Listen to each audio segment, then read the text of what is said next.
It is the pre-show, everybody. It's time for our SY0-601 Security Plus Study Group.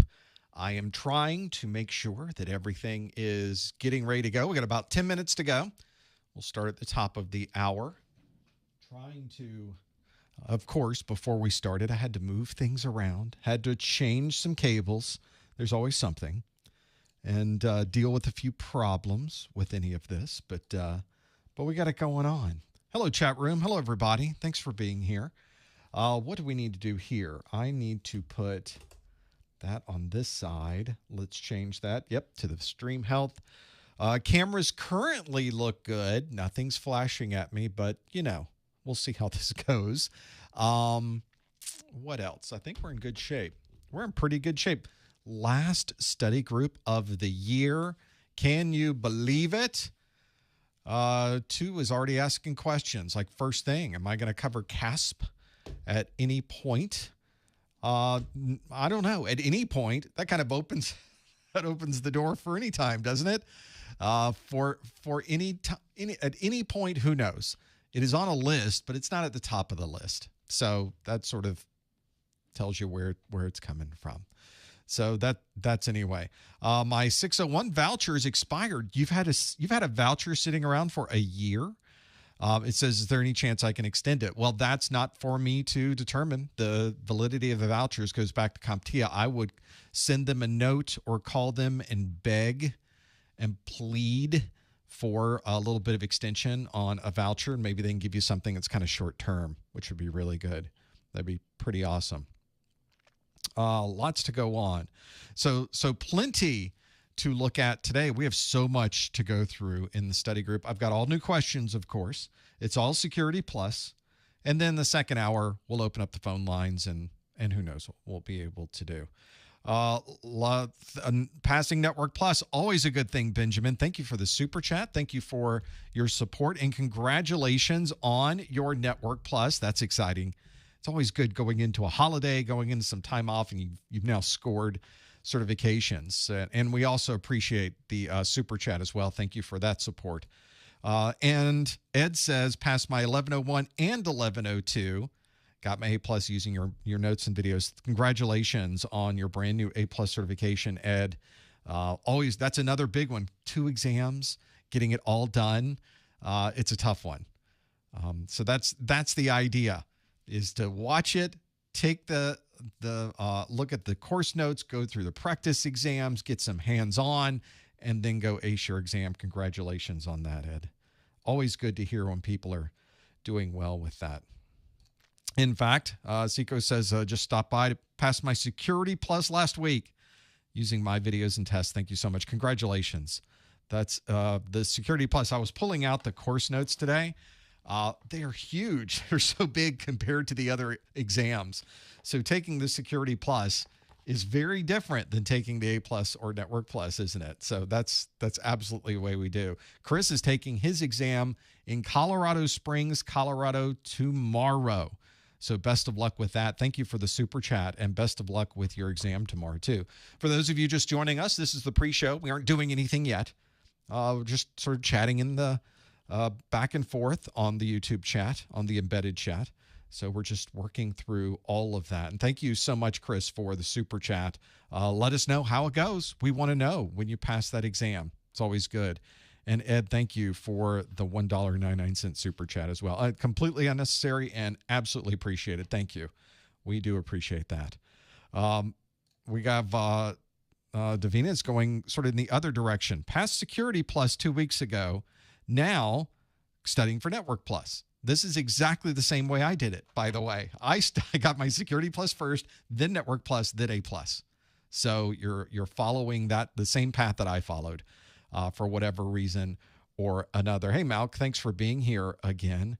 We appreciate you being here. And as a follow-up also for Davina, a $19.99 super chat. Again, you're so good to what we do here. We sure appreciate the support of what we're doing here. We're so glad to help you with these exams, and we do appreciate that. It does keep the lights on, keeps these live streams going, and we sure appreciate it. Oh, I can't wait to hear about this one. PNT says, taking my exam on the 29th, have a phone interview scheduled for an SE position with my favorite firewall vendor. That must be Cisco.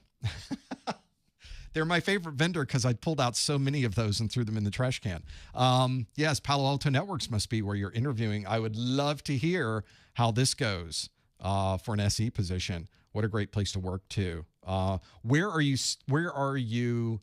located? What's your geography? Because that maybe I know the SE manager who works, or maybe I don't. So much has happened. And another $9.99 super chat. You folks are, it's just the manna is coming down from heaven. Thank you so much for your support.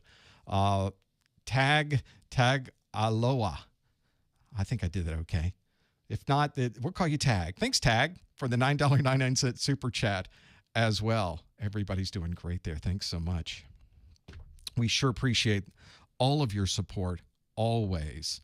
So this is what we'll do today. We will, in this first hour, I will give you questions, all brand new questions, things I have written just for this study group. And in the second hour, we sort of open up the phone lines for anything else you might want to talk about. And we can, of course, ask and answer questions about IT and certifications and other things, or we can talk about anything, really, and get it going. So that's exactly the plan for today. We'll make this happen. Timothy, there it is. Timothy saying, working on that Security Plus. So this is a good place to start. We'll make this happen. Justin's asking about the mic.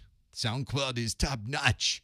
I spend more time, or I've spent probably the most amount of time on audio than video, interestingly enough. When we started doing this, there was no HD video. Everything was 480p tops. So there was no YouTube. There certainly was no HD online streaming. But it all worked out. If you'd like to see all of the things that we're using here in this crazy setup that I've created, the best place to go is professormesser.com/studio to specifically answer your question. This is what is it? A 40? It's a what have we got on all of this? This mic has been just around everywhere, but it's a HAL PR40. It's an amazing mic, and I have more than one. I like it so much. It's the first one I ever used, and I've just continued to use it. So that was really fantastic. It's good when you hit on a good piece of the studio first thing, because if I look around, I've got a different video switcher. I have the same mixer that I started with and the same mic. So the audio chain has never changed. The audio chain has been exactly the same. I don't know what Steve Gibson uses, so I don't know. You can ask him. HAL PR40s, though, are very popular, so I wouldn't be surprised. Most folks are using a HAL, or they're using, what is that nice other similar end fed. I have to look at my mics. I haven't shopped for mics in so long that it's been phenomenal, because this mic, why would I want to change this mic? I would never want to change this mic. DD says, past Network Plus this summer, going for Security Plus this winter. Thank you for everything. The $20 super chat as well. Everyone here is just sort of coming off the top rope today.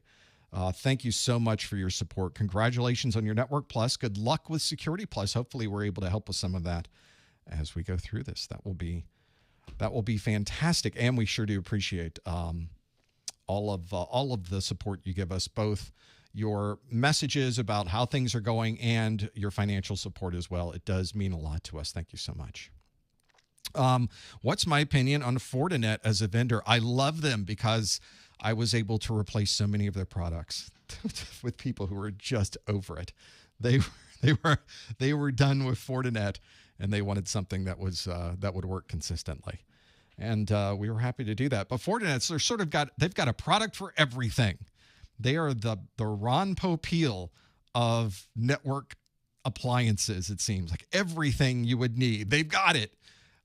You set it and forget it, and that's one of those where if you ever get into the Fortinet side of things, we always liked working with them because it was it was always fun to point out, it's not really doing what they say it's doing there. There were things you would click on their setup that actually didn't do anything, or if they did something, it was not what they said it. It was really just a crazy mess. Let's get study group going, though. It's top of the hour. Let's get our keynote going here. Keynote. Let's get a green light. I got a green light. I love a green light. Let's now look at, I've got a lot to go through here. We've got plenty to break down here. So let's get a study group going. I've got a graphic. I think I have a graphic. Yes, I do. It's time for a study group, everybody. Let's get things going. As soon as, bring this down, and let's get things started.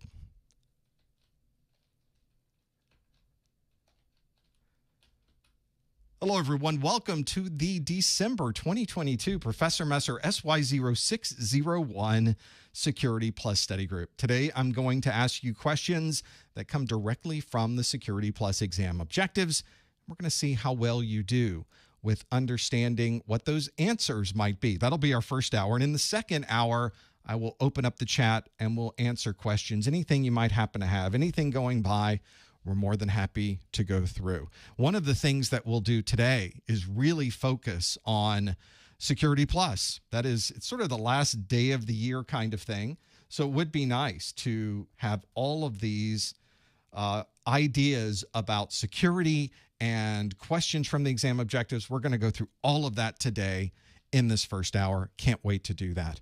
If you'd like to follow along, if you're here live, we would love it if you could join us.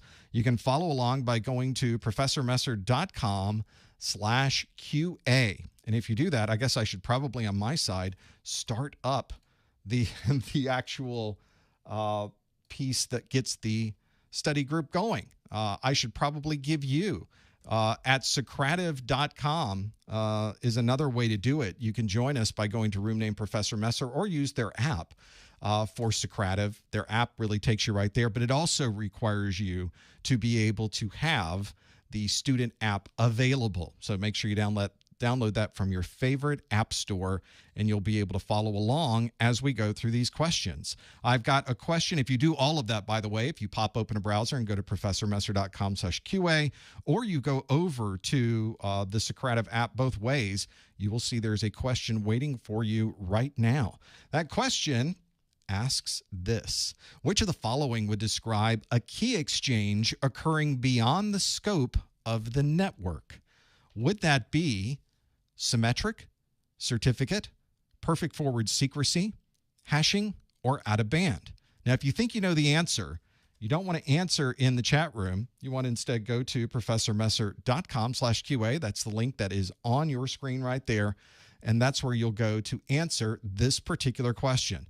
See if you know what this one might be. The question again: which of the following would describe a key exchange occurring beyond the scope of the network? The answers are symmetric, certificate, perfect forward secrecy, hashing, or out of band. We'll talk more about that in just a moment. We'll come back to that question. In the meantime, I want to thank all of you for being here. Thank you so much for your support for what we do. Of course, we've got all kinds of things happening here behind the scenes. If you'd like to keep up with what we're doing, you can always follow us on YouTube by going to professormesser.com/YouTube. And of course, we have a weekly Security Plus pop quiz question. You'll find that at professormesser.com/Twitter or professormesser.com/Instagram. It's a great way to do it. The Security Plus exam itself, of course, is a single exam. You don't have to take multiple exams to become certified. You take and pass a single exam. That version of the exam is currently the SY0-601. It was released on November the 12th of 2020. We estimate it will probably retire somewhere around May of 2024. Of course, you want to make sure you keep up with the CompTIA website. Figure out exactly when that might be, but it's so far down the road that if you're studying today here at the end of 2022 for Security Plus, you're absolutely studying the right content. you'll easily be able to get your certification before that exam is retired. Single exam, it's 90 minutes in length, a maximum of 90 questions. Your passing score needs to be a 750 on a scale from 100 to 900. It's kind of an odd scale, isn't it? But that's the way they do it. You don't have any idea how they grade it. There's no possible way to dig down into it. And they don't explain the scoring once you get your final score. So I always recommend that you not worry about that part. Don't bother. How are they scoring the exam? Are they doing it in this way or that way? I get those questions all the time, and it doesn't matter. It doesn't matter how they score it because you have no insight into it. And even if we were to guess or try to guess at the way they scored it, it would be pure speculation anyway. And I'd probably be wrong because I have no clue how they score this thing. Just do the best you can and hope the score comes out to be something 750 or better. That's your goal. Make a 750. The exam itself is mostly multiple choice questions, but there are some performance-based questions as well. And we can talk about those performance-based questions as we step through this. I have one for you today. Stick around. We'll do a performance-based question in just a bit. I also have on my website practice exams, course notes. I've got downloadable versions of the video. I've got audio versions of these videos and even more. You can find that all in my Success Bundle. Find out more at professormesser.com/601SB, or just follow the links on the pull-down menus that are on my website. There is a video replay of this available immediately afterwards, but I also have an audio version available for replay, and I distribute that in a podcast format. You can find the links for your podcast listening program at professormesser.com/podcast. And I think one of the nice things, if you ever get into collecting a lot of different podcasts, it just appears magically in your podcast listening program once I submit those to the podcast. So it's very easy to keep up with what the latest episode might be for our live streams. Now, we also have a video replay that you can watch over on the YouTube side. And the video replay not only has, of course, the replay of what we do here, but it also has a list of all of the different timestamps that you can break through for all of these. The timestamps that are there are pretty significant. That's nice to have those because you can jump right to what you're looking for in the video itself. And of course, if you're going through this and watching it and going through all of these timestamps, you can go back years. We're able to do that because my marketing manager, Lori, is going through all of these. Hey, Lori, she's watching the replay, watching all of this go by and putting timestamps in for everything that we happen to be doing. When we're not doing a live stream, we're on Discord. We're on the chat. You can come join us. There's a great community of folks in our Discord chat. Go to professormesser.com/Discord. And you can join us. There's also a link right at the top of the website. You can find that as well. There is, of course, eventually the idea is that you will be buying a voucher eventually. There will be a voucher that you will need to purchase. You can buy that directly from CompTIA and pay full price. Or if you're in the U.S. or Canada or U.S. territory, you can buy a voucher at professormesser.com that is already discounted. So never pay full price for your vouchers. Head over to professormesser.com/vouchers. This has been an amazing year for the vouchers that we have. Your support has been tremendous, and thank you so much for that. Not only are you getting a voucher at a discount, but I'm throwing in some extra things. My Exam Hacks ebook is included with this for free. So when you purchase a voucher, you get the Exam Hacks ebook to download immediately. That Exam Hacks ebook is a list of tips and tricks that I've accumulated through the years that can help you with your studies and even help you during the exam, perhaps even give you a couple of extra points. So something to look through as you're preparing to take your exam. Find out more about this at professormesser.com/vouchers. Unfortunately, those vouchers are only available currently for U.S., Canada, and some U.S. territories. I want to quickly thank Ethan in the chat room who says, passed Security Plus last week, on to Pen Test Plus. It's already looking easy since I've watched tons of your content. Thank you. Thanks, Ethan. And Ethan with the $10 super chat. We sure appreciate your support. And Anthony in the chat also with the $4.99 super chat. We appreciate all of your support, not just your support for being here, which is amazing enough, but your financial support is always appreciated. Thank you so much, both Ethan and Anthony. Let's have a look at the question that I asked earlier. Which of the following would describe a key exchange occurring beyond the scope of the network? The question had a number of different options. This is from a study group that we did I guess it was October. So let's see if you remember, was it symmetric, certificate, perfect forward secrecy, hashing, or out of band? And let's see what you answered. We'll show the results. 63% of you, which I think was a little bit better than how we did in October, say out of band is what you would choose. There were all of these other options still scored pretty well. 11% for symmetric, 9% for perfect forward secrecy or PFS. We got 8% that said certificate and 7% that said hashing. Key exchange is always an important thing. You can't have an encrypted communication unless both sides agree on what the encryption keys are.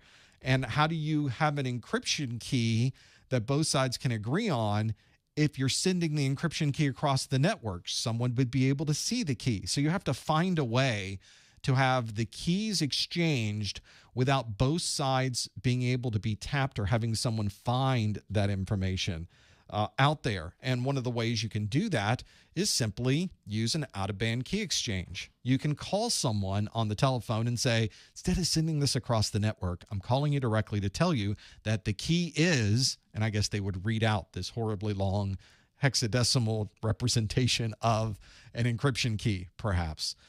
You could, of course, courier it. You always see in the movies where they've got the briefcase and they've got the briefcase connected to them, usually with handcuffs, so that nobody can get their hands on that. That's certainly one way to do it.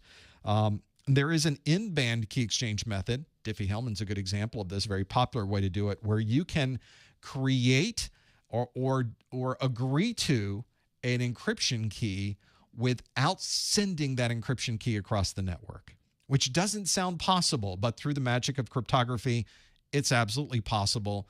I'd recommend looking through my videos, specifically the ones that talk about Diffie-Hellman. I even show you a graphical breakdown of all the Diffie-Hellman information back and forth. So that's where you would go to find out more about that. So one of the things, if you ever start looking at the answers that are here, a number of these answers are close. Hashing doesn't help with key exchange. Perfect forward secrecy is involved in the key exchange process, but it doesn't talk about it occurring outside the scope of the network. In fact, most of the time, perfect forward secrecy is a way to do this across the network. So not the example we were looking for. Certificate. A certificate can add or have a key in it. Doesn't have anything to do with key exchange occurring beyond the scope of the network. However, and symmetric is a type of key, but doesn't describe the process for key exchange itself. The best answer here, the only answer here, is really the out-of-band answer. 66% of you got that one absolutely right. The answer E is what we were looking for, and hopefully you remember that from our last study group. Maybe it's something you recall as well. I want to thank some folks in the chat room. Anthony, again, with the $4.99 super chat. Anthony says, I passed my Security Plus first try. And at the end of November, fantastic. It's always good to have that Security Plus in your pocket. He says, thanks for all your material and practice tests. And congratulations on your Security Plus. Thank you for the super chat as well, Anthony. Daniel has the $15 super chat, just passed Network Plus last week after passing Security Plus earlier this year. And now, of course, he puts at the end, now to find a job. Absolutely, it's time to get a job. Those are two very good certificates to have in your pocket. And Ricardo also in the chat room with the £8.99 with the super chat. Thank you so much for all of your support. Your super chats are so much appreciated, as we are trying to determine and add more content and put things on the website and keep all of that machinery going. This is what does it. So we appreciate everything you're doing, not only to keep things going for you, but also everyone else who's studying on your site. You're really championing them to get their certifications as well. Let's now shift gears a little bit and go to a performance-based question. Now, those of you that have not taken an exam from CompTIA before may not even realize this, but the first handful of questions that you get on the exam are not multiple choice. So the question we just did, for example, this was a multiple choice question. I gave you a question, and then there were multiple choices to choose from. And you could choose, of course, any one of those. In fact, if you didn't know the answer, you had at least a 20% chance of getting it right. Just a blind guess could possibly get you points. But CompTIA doesn't want to make it that easy for you. So the first handful of questions you get on your exam will be what CompTIA calls performance-based questions. Those are questions that are anything but multiple choice. So these might be questions that are asking you about filling in a blank. Maybe you have to perform a function at the command line. Maybe you have to go through the process of putting things in a particular order from highest to lowest or fastest to slowest. You never know exactly what it's going to be. The one thing, though, is that all of the questions they'll ask associated with this are quite simply questions that come directly from the CompTIA exam objectives. So it's the same thing you've already been studying. They're just asking you the question in a different way. So I want to ask you some questions in a different way. Let's start with a performance-based question that I've created for you. This is our first new question of the month. This question asks something you know, something you have, or something you are. Some of these answers have more than one particular response. So some of these might have more than one. You have to choose all of them there are. So I have 4 scenarios, and in those 4 scenarios, I want you to tell me whether it is something you know, something you have, something you are, or some combination of those. So if you think you know the answer, please don't answer in the chat room. You can see the link at the bottom of the screen at professormesser.com/QA. That's exactly where you'd like to go to answer that particular question. So for those of you listening on the podcast side, let me give you all 4 of these so you know exactly what we're listening for. Number 1 is a user types a password and inserts their ID badge to unlock their computer and log in. It may be something that you do. So is that something you know, something you have, or something you are, or some combination of those 3? The second on our list is a system administrator unlocks their mobile phone using their face. Doesn't quite sound right when I put it like that, but that's how it works. Is that something you know, something you have, something you are, or some combination of those 3? Third on our list is connecting to a bank website requires a pseudo-random PIN, P-I-N. Is that something you know, something you have, or something you are, or a combination of those? And lastly, a package delivery requires photo identification. And again, something you know, something you have, or something you are, or a combination of those. Those are the 4 different scenarios we're looking for: something you know, something you have, or something you are. For those of you listening in, again, I'll quickly give you those 4. It's a user types a password and inserts their ID badge to unlock their computer and log in. The second on our list is a system administrator unlocks their mobile phone using their face. Number 3 is connecting to a bank website requires a pseudo-random PIN. It's a P-I-N. And then a package delivery requires photo identification. If you think you know the answers to these, go to professormesser.com/QA and lock in what you think this might be. You, of course, can abbreviate, but always make sure figuring out all of those. It can be any combination of these, whether it's something you know, something you have, something you are, or a combination. It could be one of these, 2 of these, or all 3 of these. We just don't know until you lock in your answer. Of course, we're going to go through each one, so you'll be able to figure it out as we pass through it. I like that Supo in the chat room says, passed my Security Plus this morning. Oh, so fresh. Congratulations on your Security Plus. This is everyone on the chat, everyone on the live stream, everybody watching the replays also thinking, oh, I'm going to pass my Security Plus too. We're going to do exactly what this person did. It's happening right now. The folks around us are making it happen. So this should give you some ideas or perspectives as to what you will be able to accomplish by working through all of these videos, the course notes, the practice exams, the hands-on that you're doing. There is an end game to this. So we'll be able to make that happen and see if you can make that work.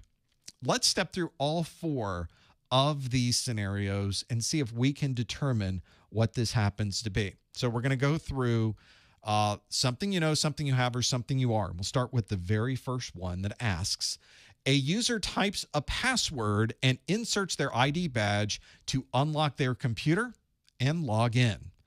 Is that something you know, something you have, or something you are? Well, it's 2 of those, and those 2 are something you know, which is your password, and something you have, which is your ID badge.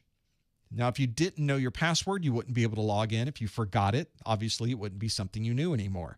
If you left your ID badge at home, it would not be something you had. You would not be able to log in. So you must have both of those in this scenario to be able to properly authenticate and log in into this laptop, this or this device.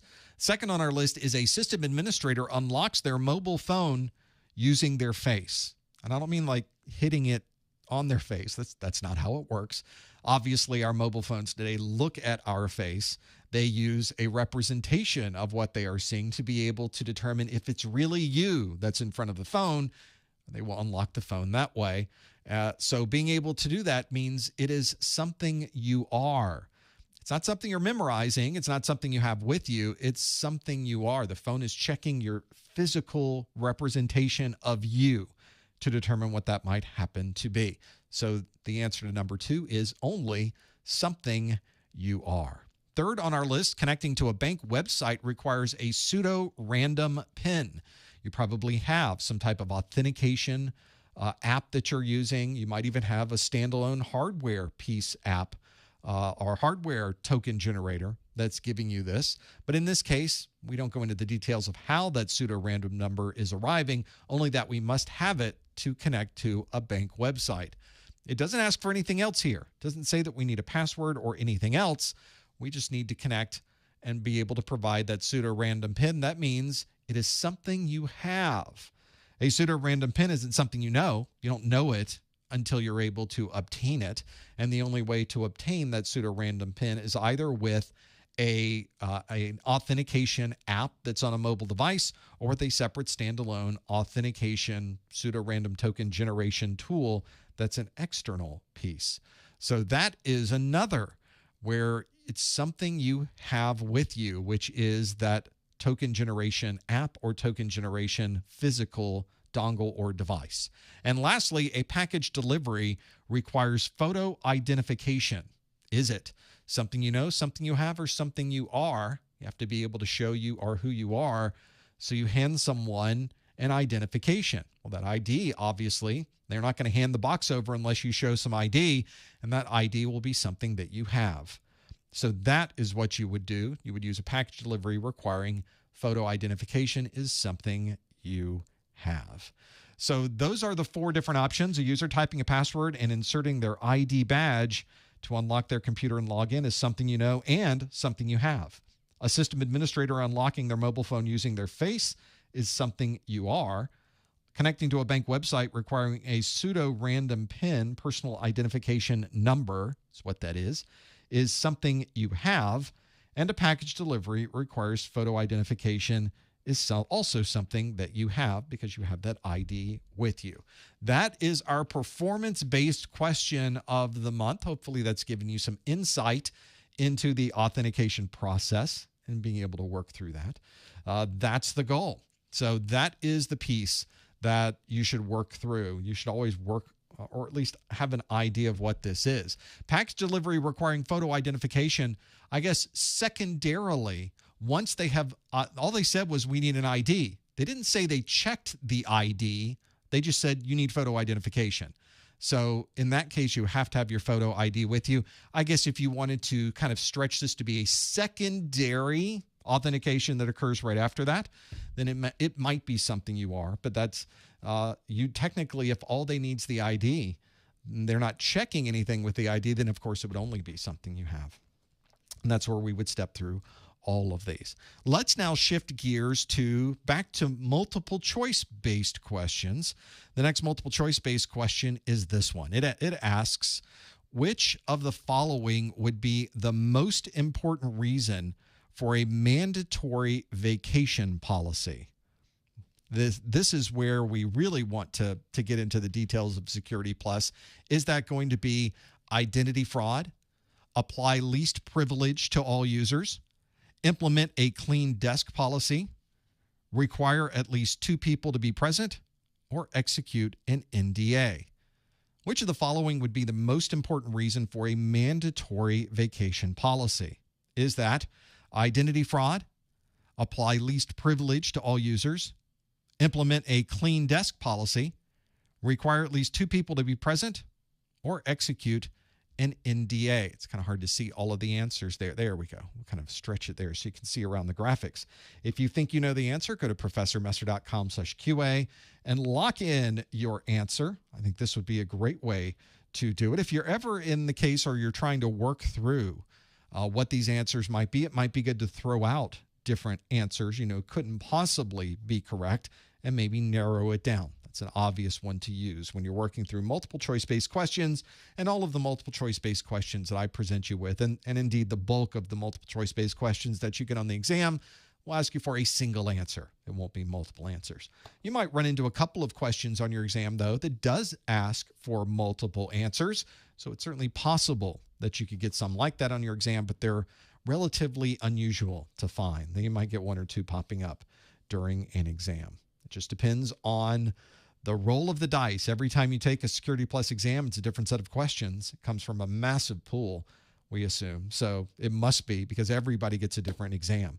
And going through those can be pretty useful. Let's see if you can lock in your answer. Go to professormesser.com/QA and lock in your answer for all of these. I think it might be a good way to break through all of these. Whenever you start breaking down, at least trying to determine what things might be, and of course, this is a great way to do it. See if you can find the answer, and if you can't, just take a guess.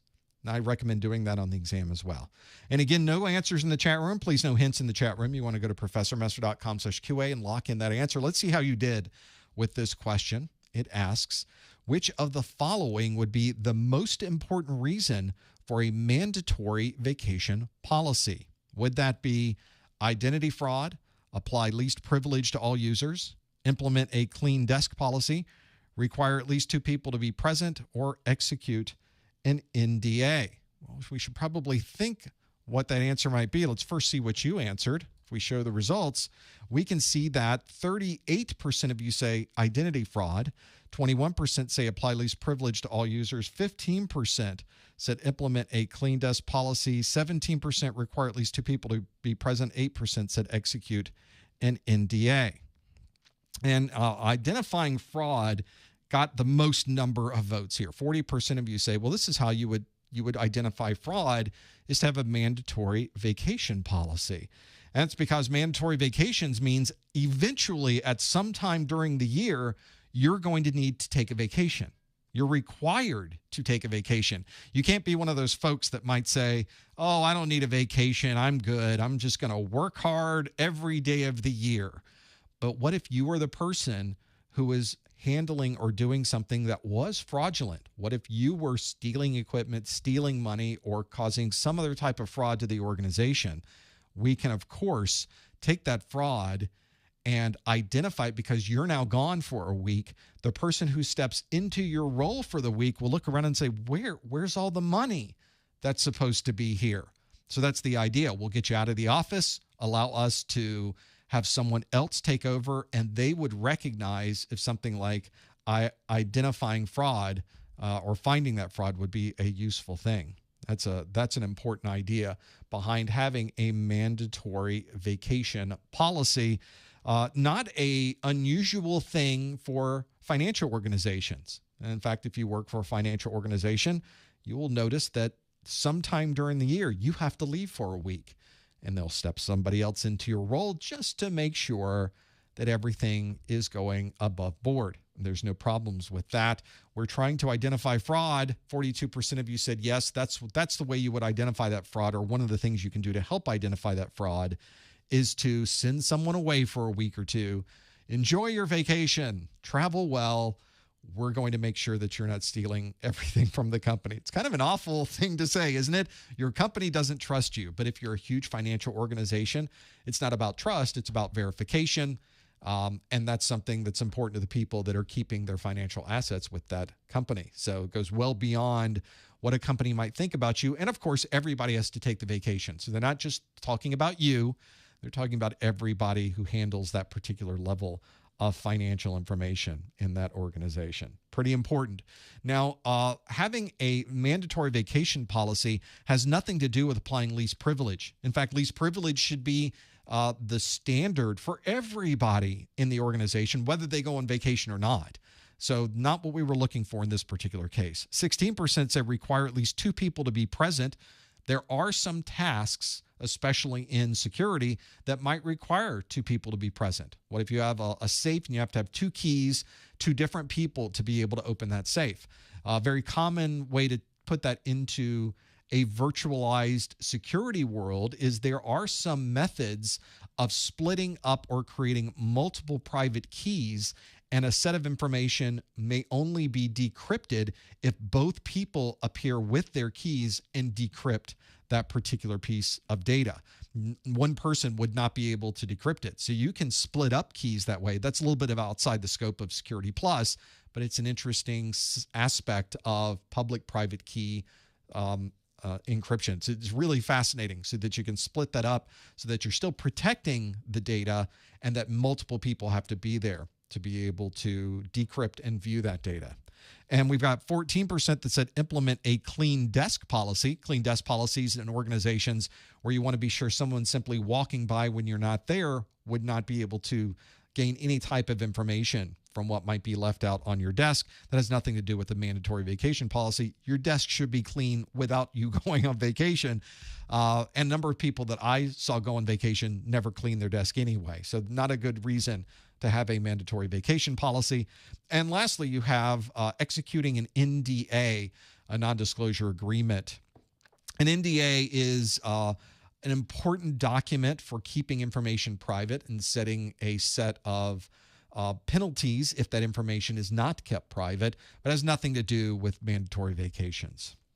Now, some people in the chat room are saying, well, this would also be a good opportunity to help not be dependent on a single person. And although that might be a bit of a side benefit to a mandatory vacation policy, that's not why you have a mandatory vacation policy.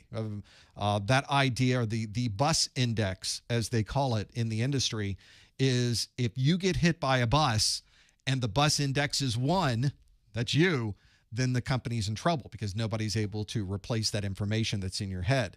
So we try to have bus index equal to 2 or more when we start looking at tasks. But that should already be in place without requiring somebody to take a mandatory vacation. Mandatory vacation policies have nothing to do with redundancy with personnel.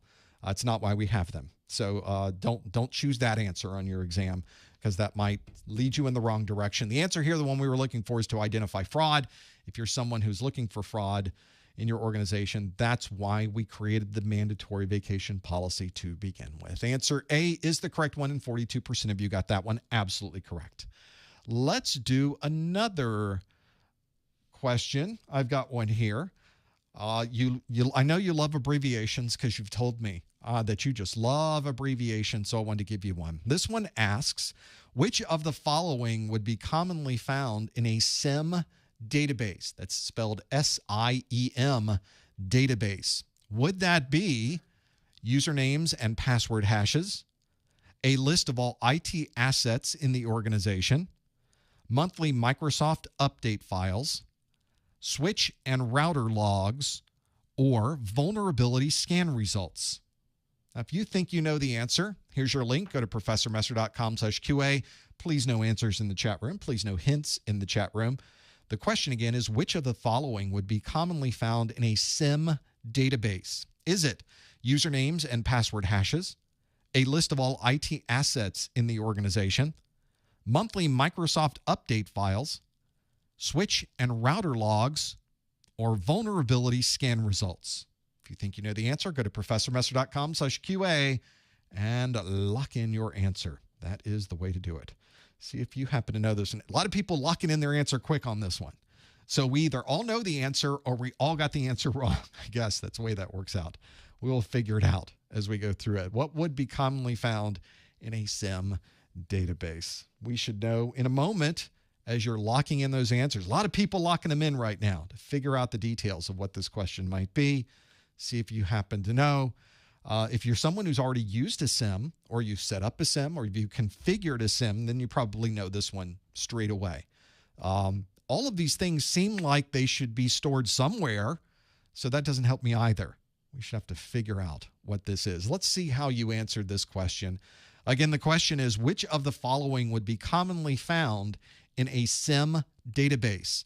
Is that username and password hashes, a list of all IT assets in the organization, monthly Microsoft update files, switch and router logs, or vulnerability scan results? And let's see how you answered this question. We'll show the results.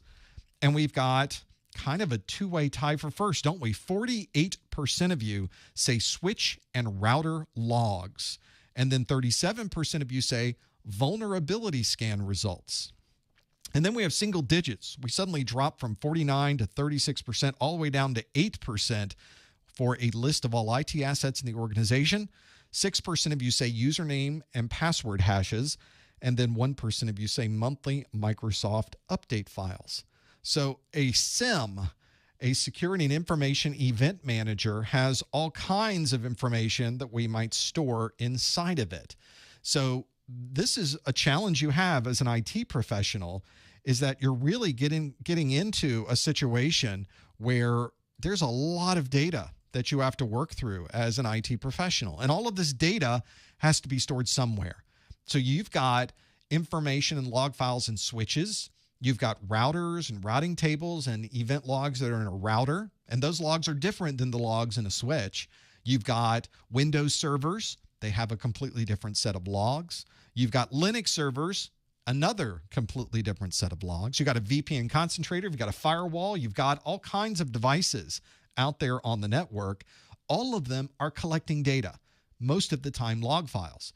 And one of the challenges as a security professional, really an IT professional in general, is how do you correlate data across all of these very, very different types of devices? Because it would be great if we could watch someone authenticate on a VPN concentrator, see them then connecting to Windows devices, and then seeing all of the information associated with that user pop up in a switch or router log.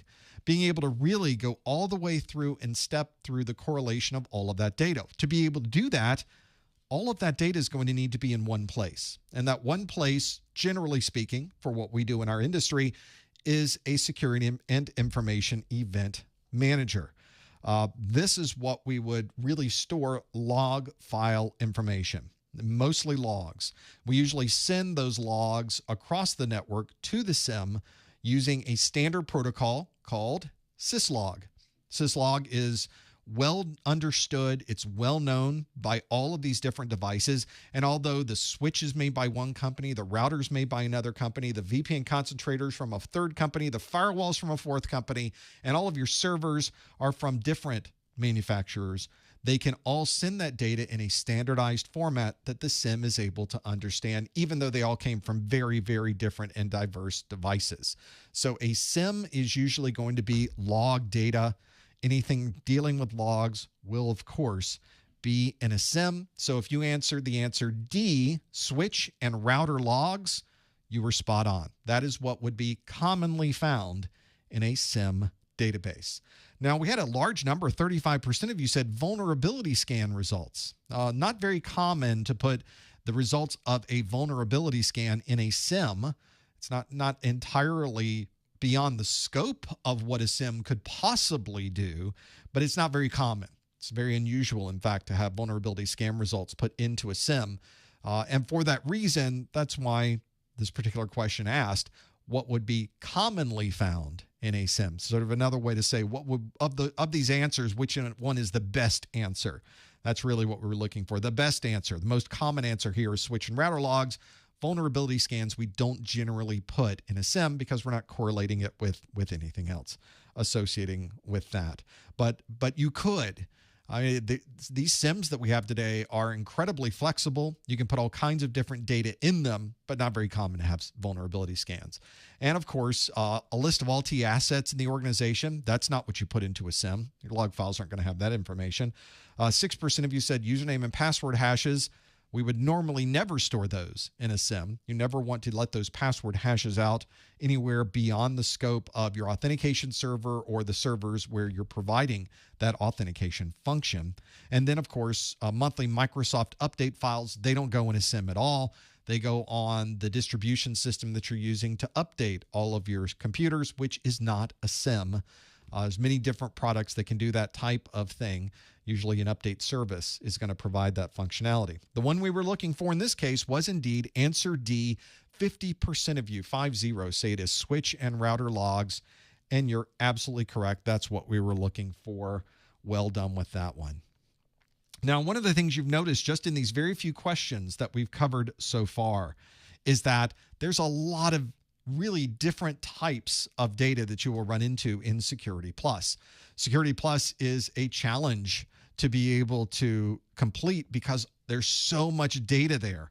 And because of that, you may notice I have 177 Security Plus videos, by far the largest Security Plus exam that CompTIA has ever offered.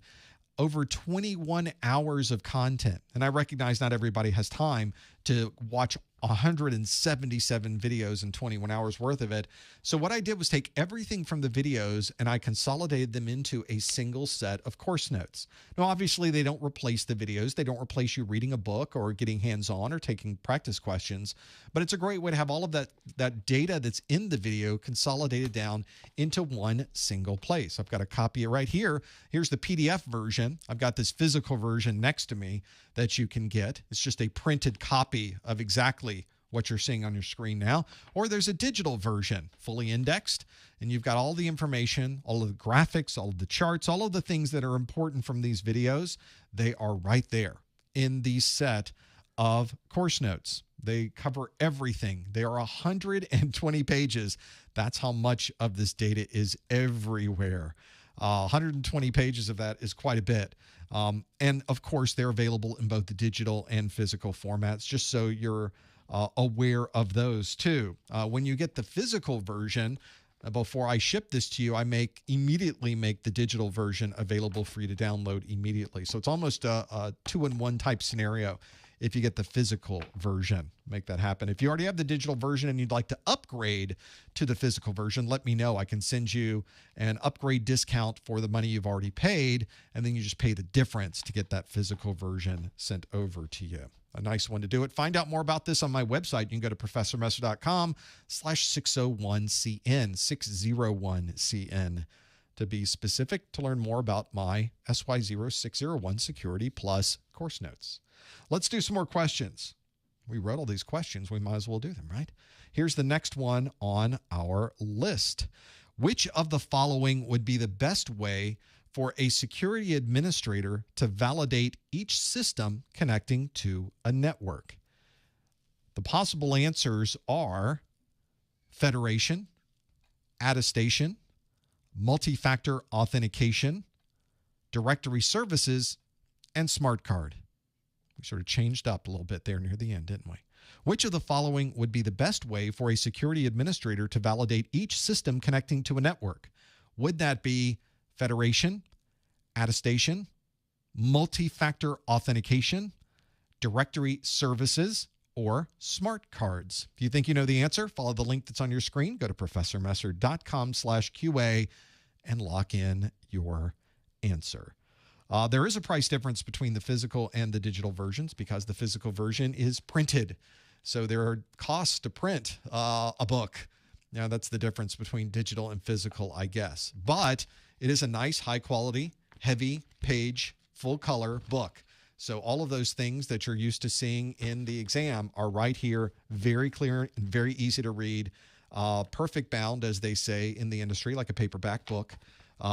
I wouldn't do it any other way. It's high-quality printed materials. And there is a difference because it costs a lot of money for some reason to print things out and have it with that full color, which is really the best way to do it for your course notes. And so there's a little bit of a difference between those two, absolutely. Have a look at this question. See if you happen to know what these might be. I think as we step through a number of these questions, I'm really pulling them from different areas of the exam. I try to match all of the different areas to make sure that you're able to really get in there and understand what the differences might be. in breaking down those different pieces. See if you happen to know. Go to professormesser.com/QA, lock in your answer, see what that is. Let's see what you answered on this one. The question again, which of the following would be the best way for a security administrator to validate each system coming off the network or connecting to a network? Rather, is that federation, attestation, multi-factor authentication, directory services, or smart card? Let's see how you answered this one. Let's get rid of that lower third there. And we're just not sure. We almost have a 2 or 3-way tie for first. We've got 30% of you, 30, say it's attestation. We've got 26% of you that say multi-factor authentication. 21% said directory services. 19% said federation. And lastly, smart cards came in very last at 4%. This is one of the challenges when you have all of these different systems that people are using to connect to the network. You've got a scenario where you've got people connecting with maybe their home laptops and using a VPN. Maybe your company allows that. Maybe your company requires a company laptop to connect to the VPN and doesn't allow you to connect with your home laptop. Well, in that scenario, how does the company know what type of laptop you're using? We need some way to attest that the machine that is being used is the one that we are expecting to connect to the network. And to be able to prove that that hardware is the right one, we would attest or provide attestation to be able to do that. You want to attest that that it's not your home computer, that you're not using a mobile device that's not supported. Usually you'll see this referred to as remote attestation, where all of this information is collected on a local machine and is sent across the network to a server where it can then be examined to see, is this our laptop? What type of laptop is this? Does it have a particular certificate in it? Is it properly digitally signed by the TPM that's in that device? We can really determine if they're trying to get around the system, because there's a cryptographic aspect to this that assures us, that attests for us that it really did come from that particular piece of hardware. Attestation is probably one of the most common methods of doing this. It's sort of built into a lot of VPNs these days, where you can add different checks and balances when somebody connects to the network. It may be something as simple as, if there's a particular company-created digitally signed certificate on that machine, then we'll allow it in. If it doesn't have the cert, we don't allow it in. I mean, that's a very good way to be able to tell if that machine is something that you set up, that you authorized, and that is valid to be able to connect to the network. And for those of you that answered, answer B, that is the one that is the plurality of you. You answered 31%. Attestation is the right answer here. It's the best answer. It's what we were looking for to validate each system connecting to a network. 27% of you said multi-factor authentication, which is a great way to validate a user who is authenticating, but it doesn't help you authenticate a system or validate a system. We didn't even say authentication in the question for that very reason. We're not authenticating at this point. We're simply validating each system that happens to connect. We're not even at the point where we are going through the process of doing any type of authentication yet. We just want to check, can this system even connect? And if it can't, we're not going to allow it on the network. You're not even going to have the chance to log in because it's not a laptop that we submitted or provided to you. 20% of you said directory services. Directory services is a great database of information, but it doesn't have a way to validate each system connecting to a network, certainly not on its own. Directory services is simply a database that is on your network that contains information about users, devices, printers, and many other things that you can put inside that database. But by itself, it doesn't validate each system connecting to the network. You have to provide additional functionality to be able to do that. Federation, 17% of you said federation. Federation, a great way to authenticate using credentials that are stored by someone else, but that has nothing to do with validating each system connecting to a network. And lastly, 4% of you said smart cards. Would not be smart cards. It would be Smart cards are great as a form of authentication, something you have. We were just talking about this earlier in the study group, but smart cards don't help you provide any validation of the system connecting to the network by themselves. What we were looking for, the best way for a security administrator to validate each system connecting to the network is attestation. That is answer B, and 32% of you got that one absolutely right.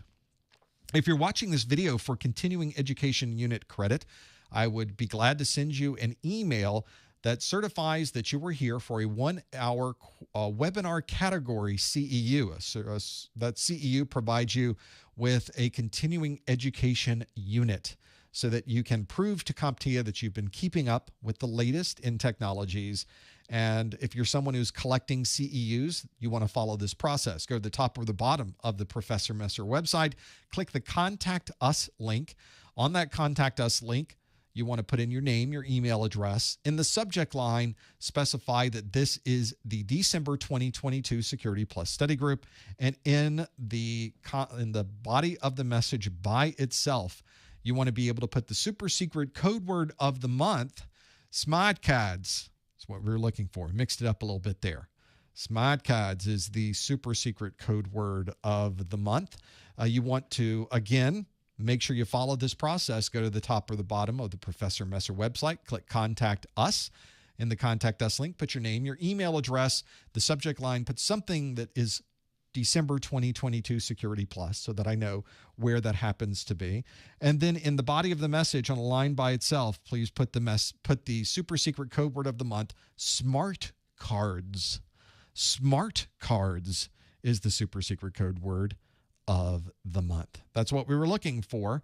That is at least probably takes me about a week or so to get those sent out. Maybe I can get them done a little faster since we're getting close to the holidays so that we get those out sometime during this week so that you're not waiting around for those. Be glad to send you that email.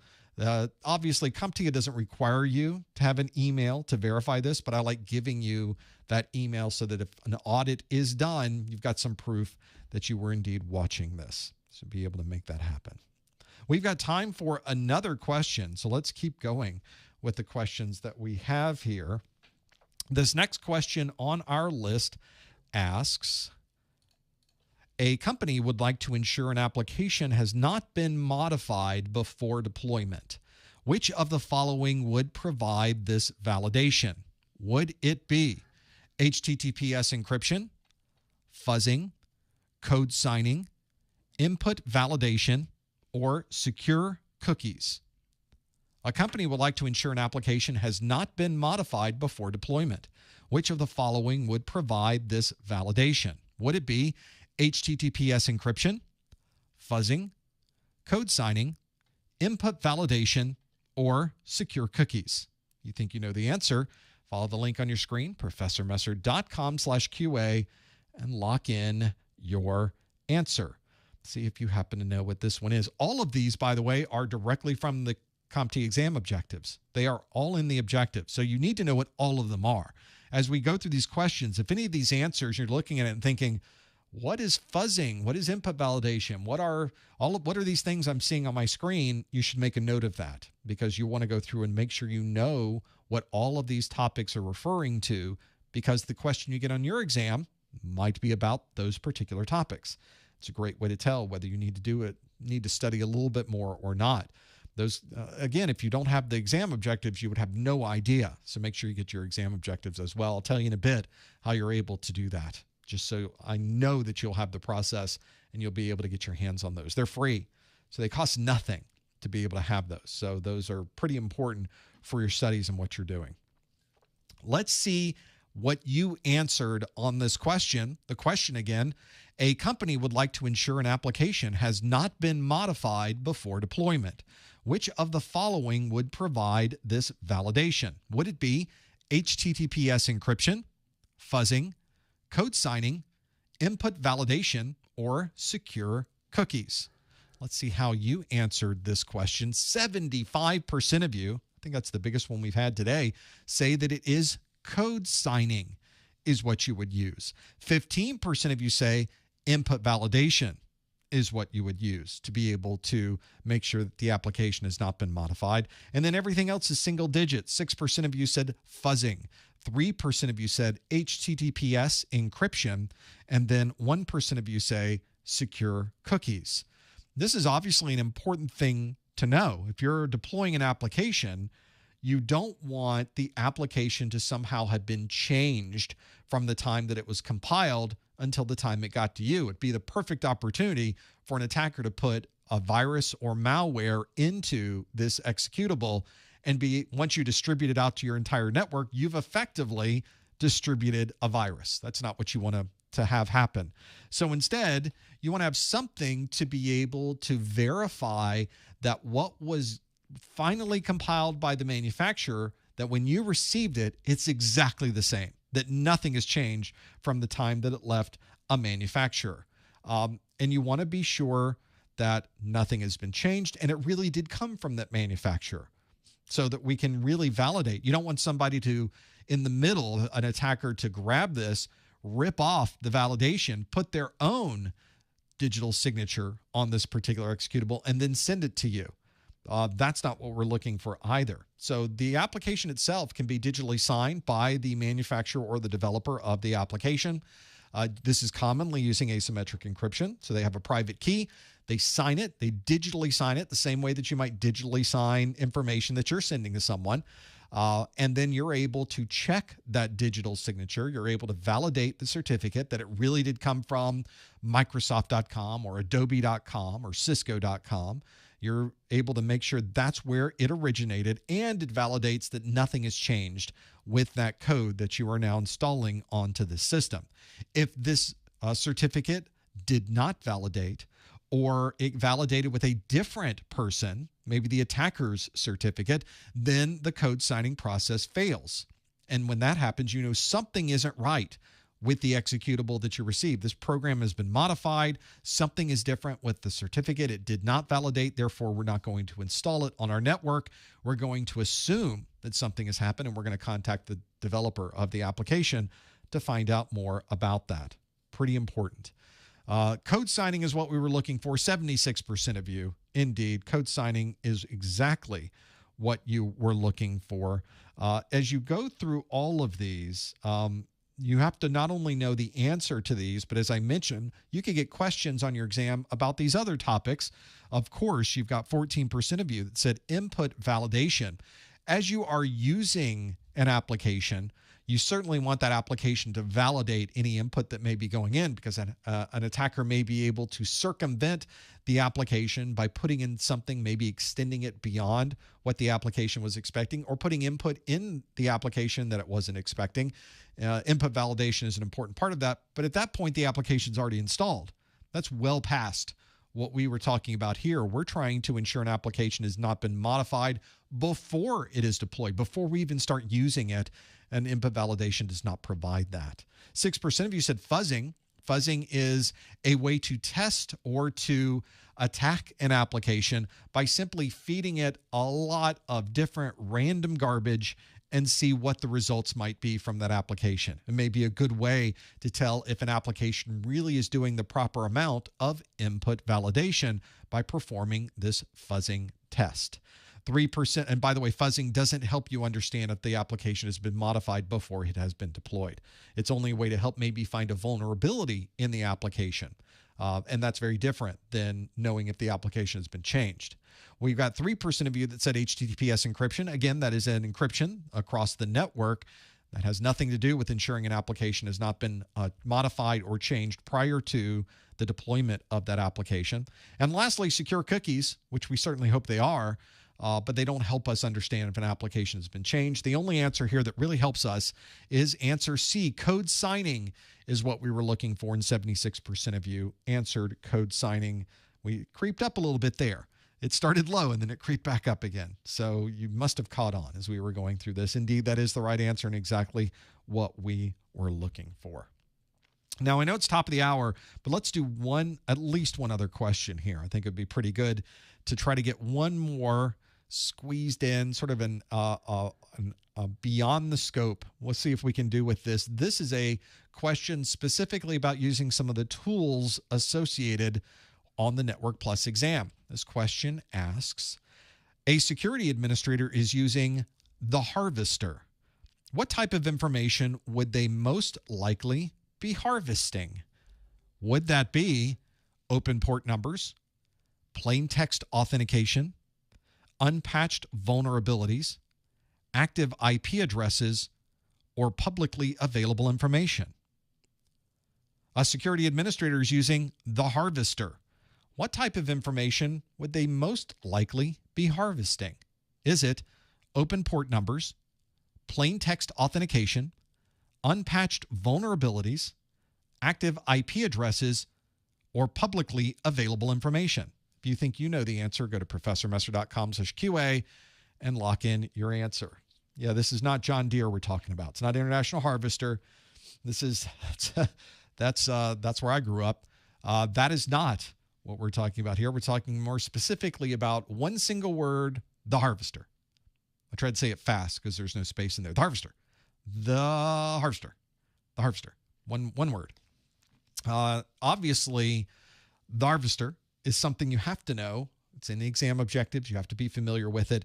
And it's a really good example of how you really want to be able to understand what all of these different tools are and what they do. I think that's some of the hardest part, is really figuring out what they do and really keeping everything right. Yeah, maybe I went a little too fast. The harvester. No, it's the harvester, but squished together with no space in between. The harvester is what that is.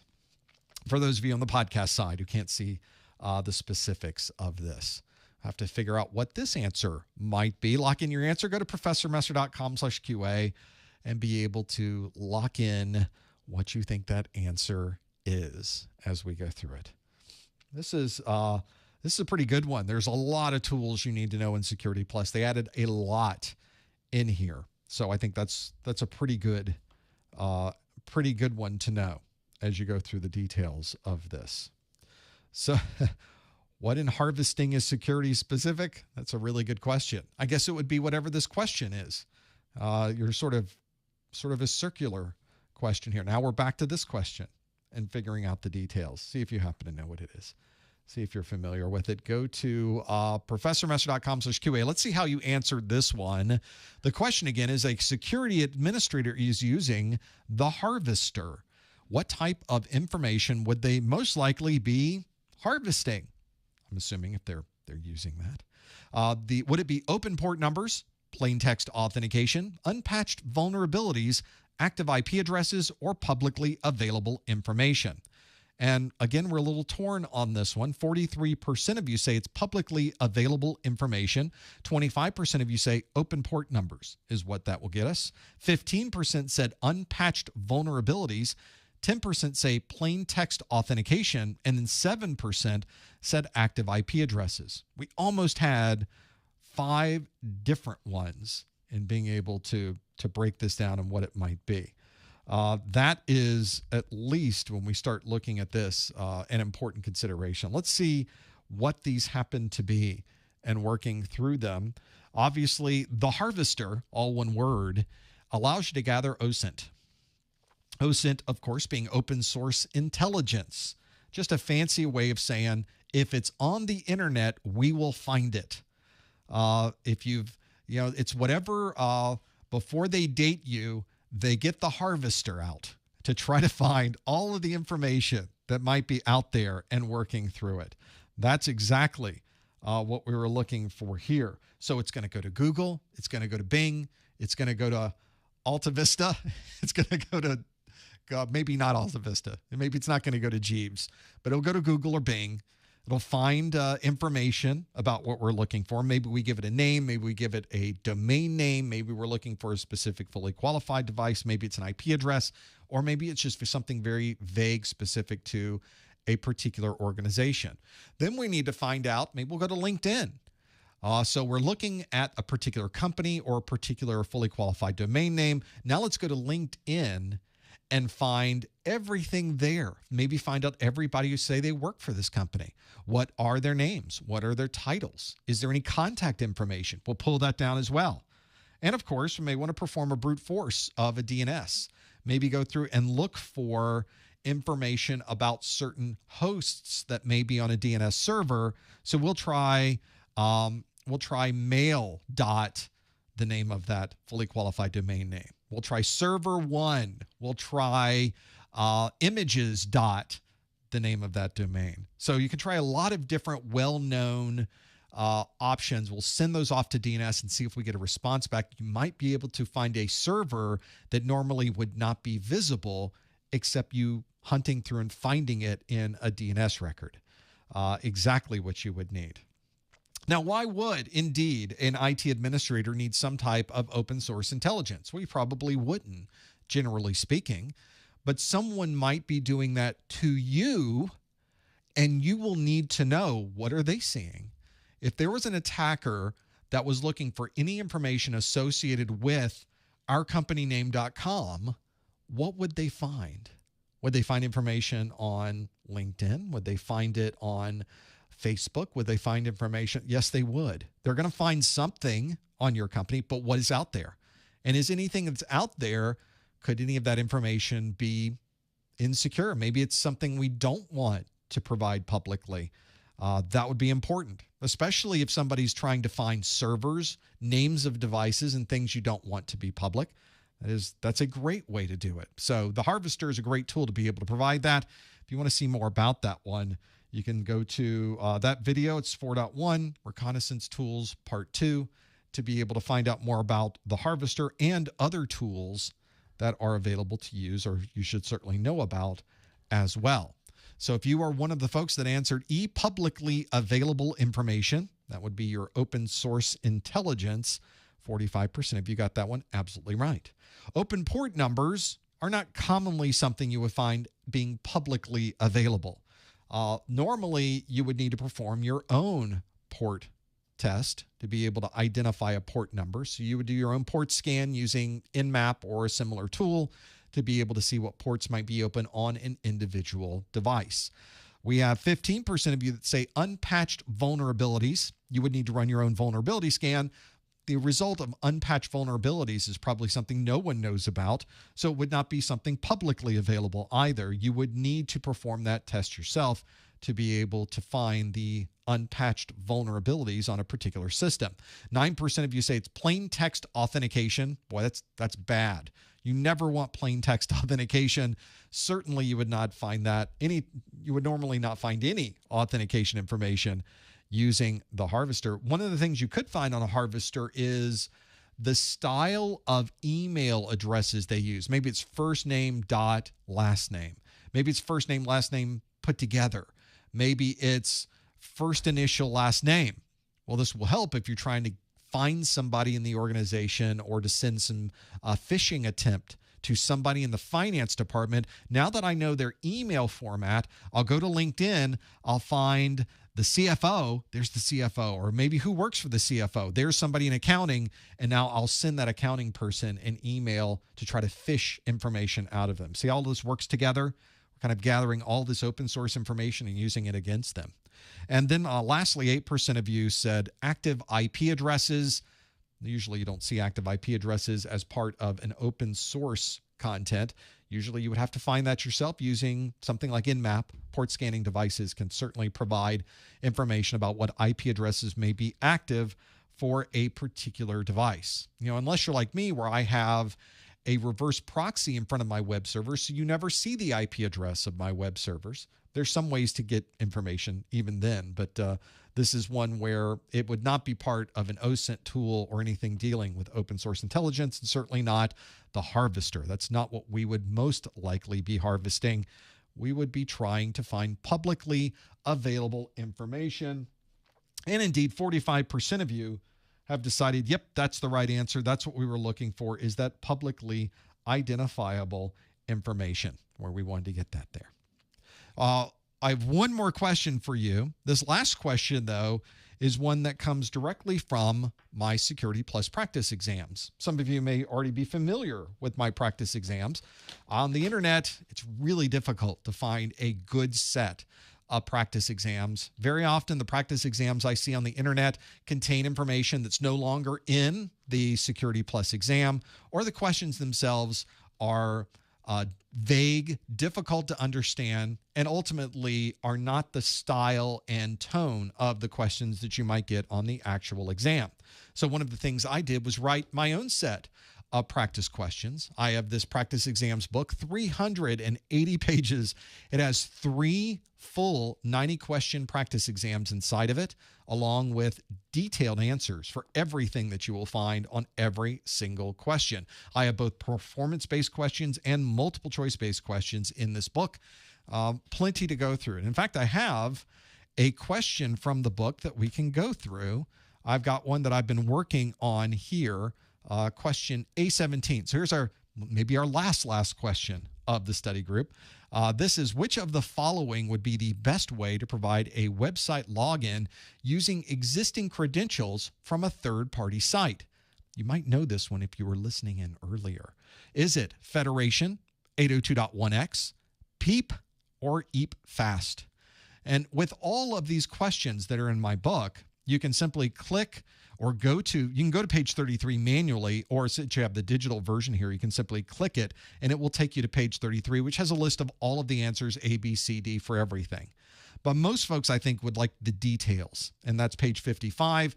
Fortunately, because this is a PDF, I have a link inside of this where you can just click the details and it takes you automatically to page 55, where we have a copy of the question and then the answer, and you can see the answer is A, Federation, and then I explain in the answer why that is the right answer. Now, if you've ever taken one of these, you know the answers are I always answer the wrong thing. And usually with a lot of practice questions you run into the internet, if you get it right, it might explain to you why it's right. But very often when you get it wrong, it never explains to you why what you answered was wrong. So in my book, I go through every single incorrect answer, and for every incorrect answer, I explain why this is not the correct answer for this particular question. For those of you that already have this book, I will also recommend that even if you get the answer right, I highly recommend you read through the incorrect answers, just because I think it's really, really important that you understand exactly all of these topics, because the question you get on your exam is going to be very similar to these topics that you might have in here.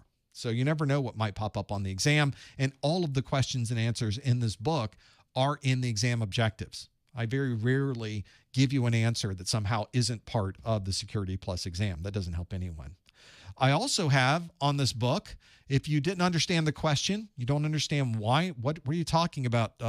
You're talking about 802.1x and PEEP and EAP. I don't know what any of these things are. I give you a link directly to the video. This question is specific to Objective 2.4 authentication methods, and you can either scan the QR code with your phone, or you can, of course, click the link in your PDF reader, and it will take you to that particular question, that particular page, and then you can watch the video and then understand more about what the question was really saying to begin with. And then once you're done, I'm going to click the back button in my PDF reader, and I'm back to where I started, and I can simply scroll down to the next question and keep moving through the PDF.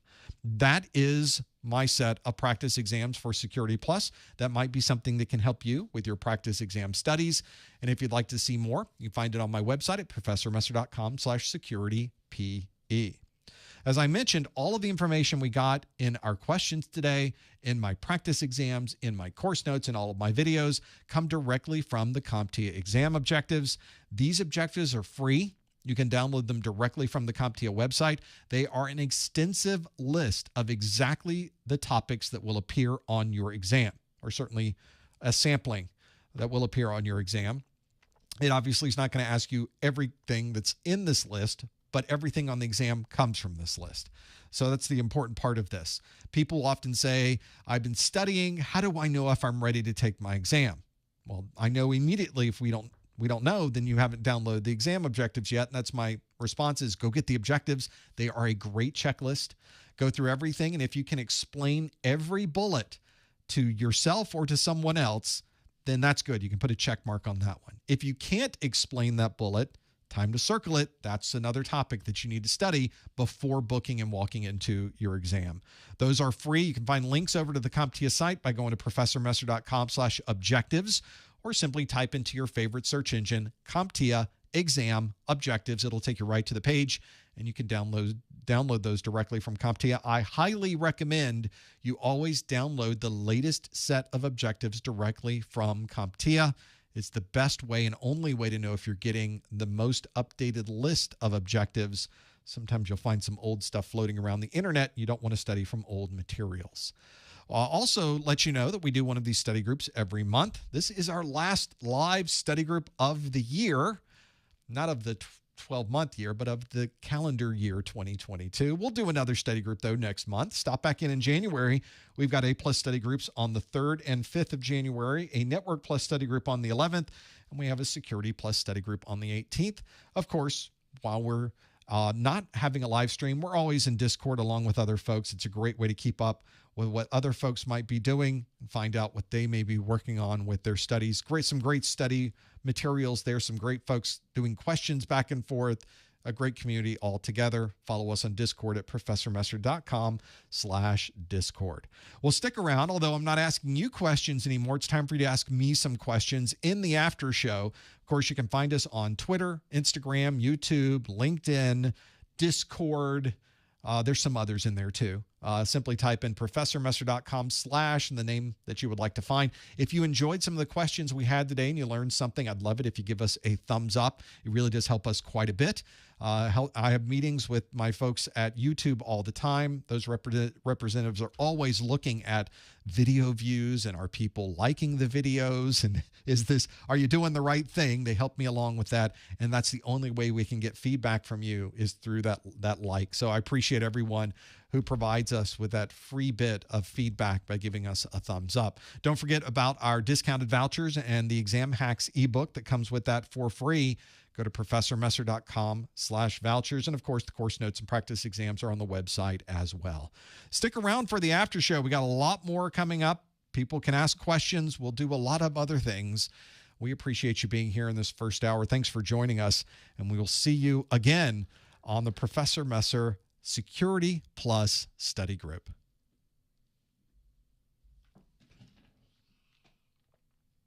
Okay, so we are definitely not done yet. We got a lot more to pour through. Let me get some pictures, some videos, some graphics. There we go. There I am. I knew I was around here somewhere. And now it is time for the after show, everybody. Our after show is a way that we can get questions answered that you might have. So this is the time where I spent the first hour asking you questions. Now it's your time to ask me some questions, and a great way to do this. So go to the YouTube that you may be watching this on. There's, of course, a YouTube chat associated with this that's live. If you're watching on my website on professormesser.com, there's an embedded chat on that page. The embedded chat is the same chat. So I'm looking at the same chat as we go through this. It's a great way for us to get questions answered and anything you would like to ask, really. I don't know if I'll answer anything that you might ask, but you're welcome to ask anything. Doesn't have to be about Security Plus or IT in general, although many of the questions tend to be that way. Be able to do that. So we can start with Sammy, since we were just talking about questions about practice exams.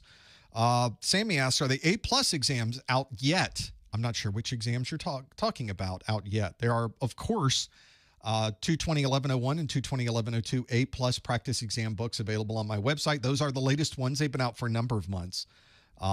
So another great way to get practice exams for the A+ certification.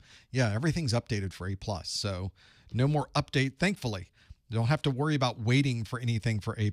Those got out there pretty quick, and working through those. Also, Dee says that, hi, Professor Messer. I passed my Security Plus. Your notes and practice exam questions were really helpful. Thank you. Congratulations on your Network Plus. Thank you for letting us know how that went. This is one where I love to get the stories about here's what we use, here's what we did, here's what we were able to accomplish, and congratulations, Dee, on your new Security Plus certification. Thanks for putting that into the chat. I always like reading those. It's always good to know that these are indeed being used, and people are able to get their certification. But it's really more than just getting a cert. I think sometimes we get so focused on, do I have the piece of paper, that we don't think about what this is doing for us. This is an enabler. This is thing that moves you forward in your career. This gets you a job or gets you a better job. And to me, there's nothing more important when you're trying to support yourself and your family than making sure that you have a path to do better, to get better, to move up in the industry, to have more flexibility, to make more money, or whatever's important for you. That's the important part for me too. This is kind of inside baseball, but we can kind of talk about it anyway. George says, "Hi, Professor Messer. Hope you're having a great holiday." I am. It's going great. You probably answered this before, but how long does it take you to prep for each of these study groups? Most of the time, it's about half a day. So for an entire month, it takes about 2 days of work time to be able to do that. So somewhere around about 4 hours, because every study group has a new set of questions. I'm usually changing a few things here and there within the presentation. I have a process where all the questions go into a spreadsheet. That spreadsheet gets uploaded into Socrative. So it's a well-oiled machine at this point. I think we've really gotten to a point where it's going about as quickly as it can go. But this is more than me just trying to get a bunch of questions stuck into this presentation. You may have noticed as we went through the questions that the answers are not necessarily gimmies. In fact, some of the answers really require you to think about what we're doing and where these topics come from. So it does take me a little bit of extra time when I'm typing out these questions. I want to read through it, and I'm trying to get a specific answer. Very often I start with an answer and I work backwards to create the question. Other times we start with a question and I want to give you a different set to go through. Usually it's the performance-based questions that usually take me the longest, but usually about a half a day to be able to make these happen. So I wrote these probably 2 weeks ago, remembered none of them by the time this live stream started. So it was new to me today as well.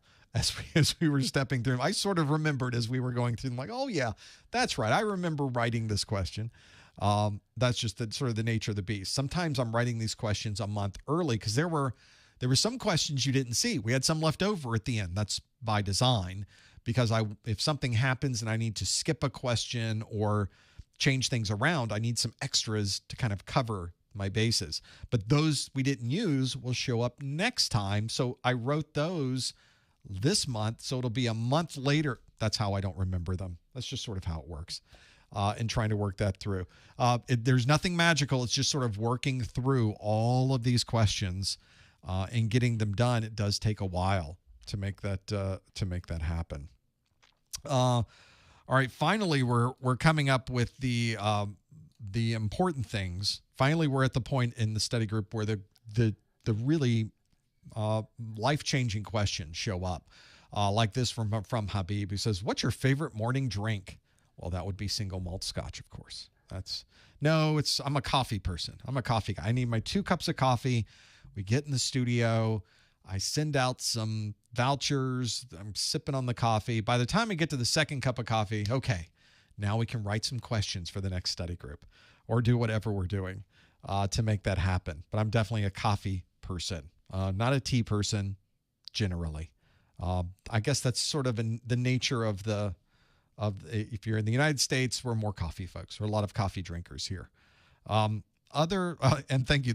Thank you for a question like that. Sometimes I like those questions where it has nothing to do with technology, has nothing to do with anything, but a little piece, a little slice of what happens in my world every day. That is where we focus on those. Nicholas passed Security Plus yesterday. Nicholas says your videos and notes made the biggest difference. Thanks for everything. Well, you did the hard part, Nicholas. I just provided some videos and other things. You're the one who had to study from those. Congratulations on your Security Plus. Glad we could be a little part of what you were doing there. And now you're locked in. Now you got the cert. You got to love that when that happens. Congratulations on your new Security Plus. And best of luck with that. And another great one since we're sort of in the same ranks. Adam says, thank you so much, Professor Messer. Passed my exam A+ and Network Plus by taking your videos/courses and now studying Security Plus. Landed my first IT job, data center tech, and that's a good one to have. There's a lot you can learn in a data center. And that's a great job to have landed. Congratulations on your certifications, and perhaps more importantly, congratulations on landing that job. It's just the beginning. It is just, that's the great part about IT, is wherever you are in IT, just the beginning. That's what we're working through. And I think if you are someone who is working and trying to get a job or get a better job, you'll notice in IT, you just keep leveling up. You just keep leveling up and you keep doing it. I love data centers. There's just something about the blinky lights that I like so much. And it's a lot of technology in one place. So if you're someone who's trying to figure out how do all these things connect together, what is the technologies that we have here, that's what we're using. That data centers where everything's located. Always a lot of fun to see different data centers and what people may be working through. Other questions. Let's step through a couple of others that might be here. A good question is, will there be any more questions? Well, there's only one way to find out. Well, the questions that we're doing now are coming from you, though, and not coming from me. Here is our monthly question about, hey, what are you doing? What's the next thing? What are you working on? What is the next course that you may be considering? Will you, and Ant says, Ant A says, will you eventually add CompTIA Cloud Plus? I don't know if Cloud Plus is even on my list at this point, unfortunately. I think you are the first person to ever ask me, maybe the second, to say, what about Cloud Plus? Probably does not have the popularity to it that I would like to see on a certification, but not necessarily bad content. It's just very niche content and doesn't quite fit the style and scope of what I tend to create. But these lists that I have of, if I was going to start a new course today, what's number one on my list? That list is constantly changing. List is constantly moving. And it's really important to kind of keep up with what we're doing, because I want to be sure A+ stays current, Network Plus stays current, Security Plus stays current, and then maybe add some other pieces to that. What those pieces are, well, we'll just have to wait and see. We just never know what may go through working through all of those. Oh, since we're talking about coffee, my favorite brand, Caffeinated. Caffeinated is my favorite brand of coffee. Brand doesn't matter. It needs to just be nice, high-quality coffee. I can drink that. But not after 12 noon, because that's, you got to sleep at night, right? That's the idea. Favorite coding language? There is no such thing. That was easy. Glad we took care of that one. Now, I will say, in the past, prior to the internet, I did have a company where I wrote programs. I created applications, Messerhaus Software, since we're keeping the German name there, Messerhaus Software in English. That was creating kind of a network management tool for NetWare networks that could identify a server outage and send an alert when a server suddenly drops off the list. I was supporting a Novell NetWare environment that had 50 to 70 servers, and I was usually the first one in the morning. And so I'd pull up the list of all the servers, and there would be 49. And I'd think, well, which one's missing? Well, I don't know, because it's missing. So I'd have to go through every single one and kind of cross-reference from a list. So I wrote an application using Novell's APIs that would query a Novell server, respond back with the list, and then compare that to a list that I wanted to monitor. And if one dropped off the list, it would then inform me of that. Not very complicated, not very, this wasn't earth-shattering, but it was kind of the only times when I did any type of application development. From that experience, I realized, I don't really like writing applications. Not my thing. Not the most exciting thing I want to do. Other people that are application developers they get it, and they understand the concepts, and they're able to apply them, and they're able to build on them. More power to them. Fantastic. But it's just not for me. I realized pretty quickly I'm going to stick on the IT side with the operational aspect of these. So instead of coding, I'm going to change your question, my favorite scripting language, because I believe it's important to qualify the difference between application coding or application development, which you would need to know C++ or Java, or you're building an application for the web, you're building an application for a mobile device, you're building an application for a tablet. That's different than what we generally do in IT. In IT, we're automating. So in automation, we need a scripting language, something that's easy to write to, but is able to automate functions for us. And I would say my favorite automation scripting language, there's two that you should probably know. You should know PowerShell, especially if you're a Windows environment, and you should know Python for everything else, certainly for cloud-based environments. Those are the two that if you're trying to get more familiarity with application development, those are the two that you could take the idea of. Application developers on the computer science side do their thing, but here automation in IT uses PowerShell and Python, those two. There's other things you can use. You can use a lot of Perl. You can just do batch files and shell scripts. Those are good too. But if you had to pick two, those are the two that I would pick to work through. Both of those are very good. In fact, those, once you become accomplished in PowerShell and or Python, you can put those on a resume and you're going to get some attention. People go, oh, you're familiar with PowerShell? What have you done in PowerShell? Oh, I wrote some scripts. Here's what they do. There should always be a story in an interview. When somebody says, well, tell me more about this. Oh, I got a great story about that. Let me tell you the story. That's what all an interview is a chance for you to tell stories. You should be a good storyteller, or have in your preparation, you've created a number of stories so you can redirect things. I have a story about that, sort of touches on the topic you were mentioning, and here's the story. So even if they're asking a question about something that may be completely or relatively unrelated to something in your story, if you can somehow link it together, hook it in there, that might help you when you go through it.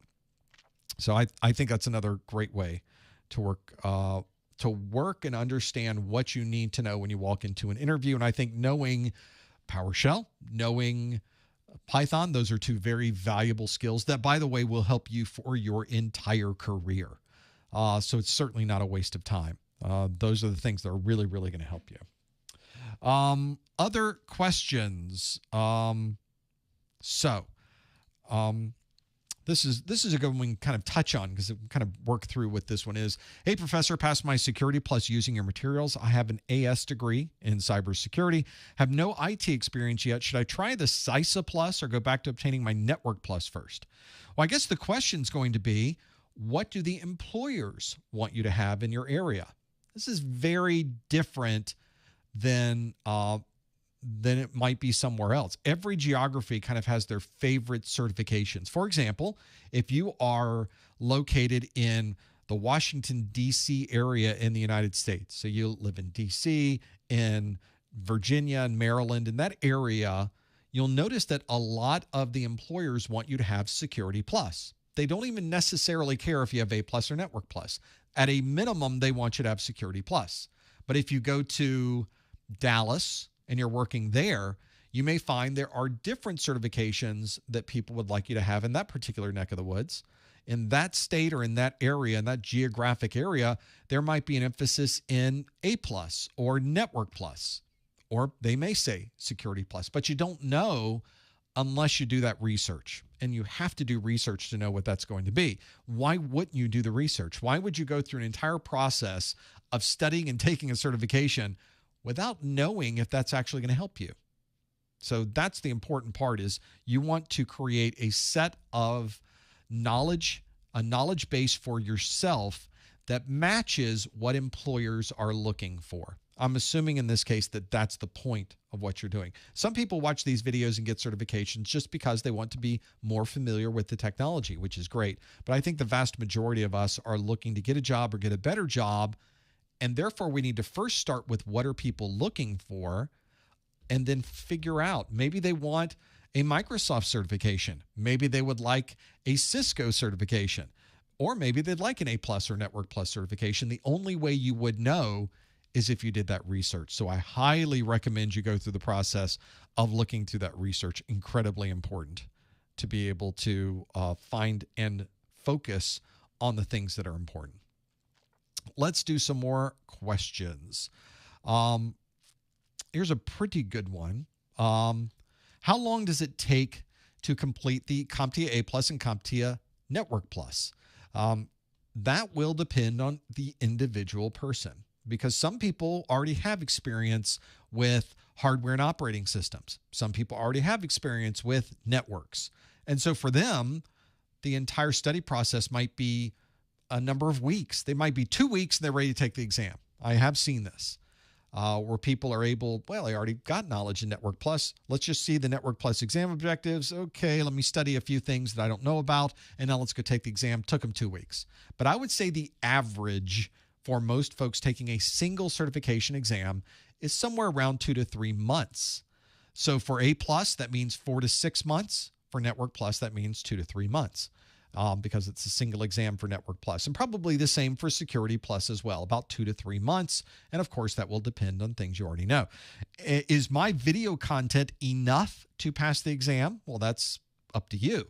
Obviously, my videos are created and are based on the CompTIA exam objectives. So I cover all of the topics that are in the exam objectives.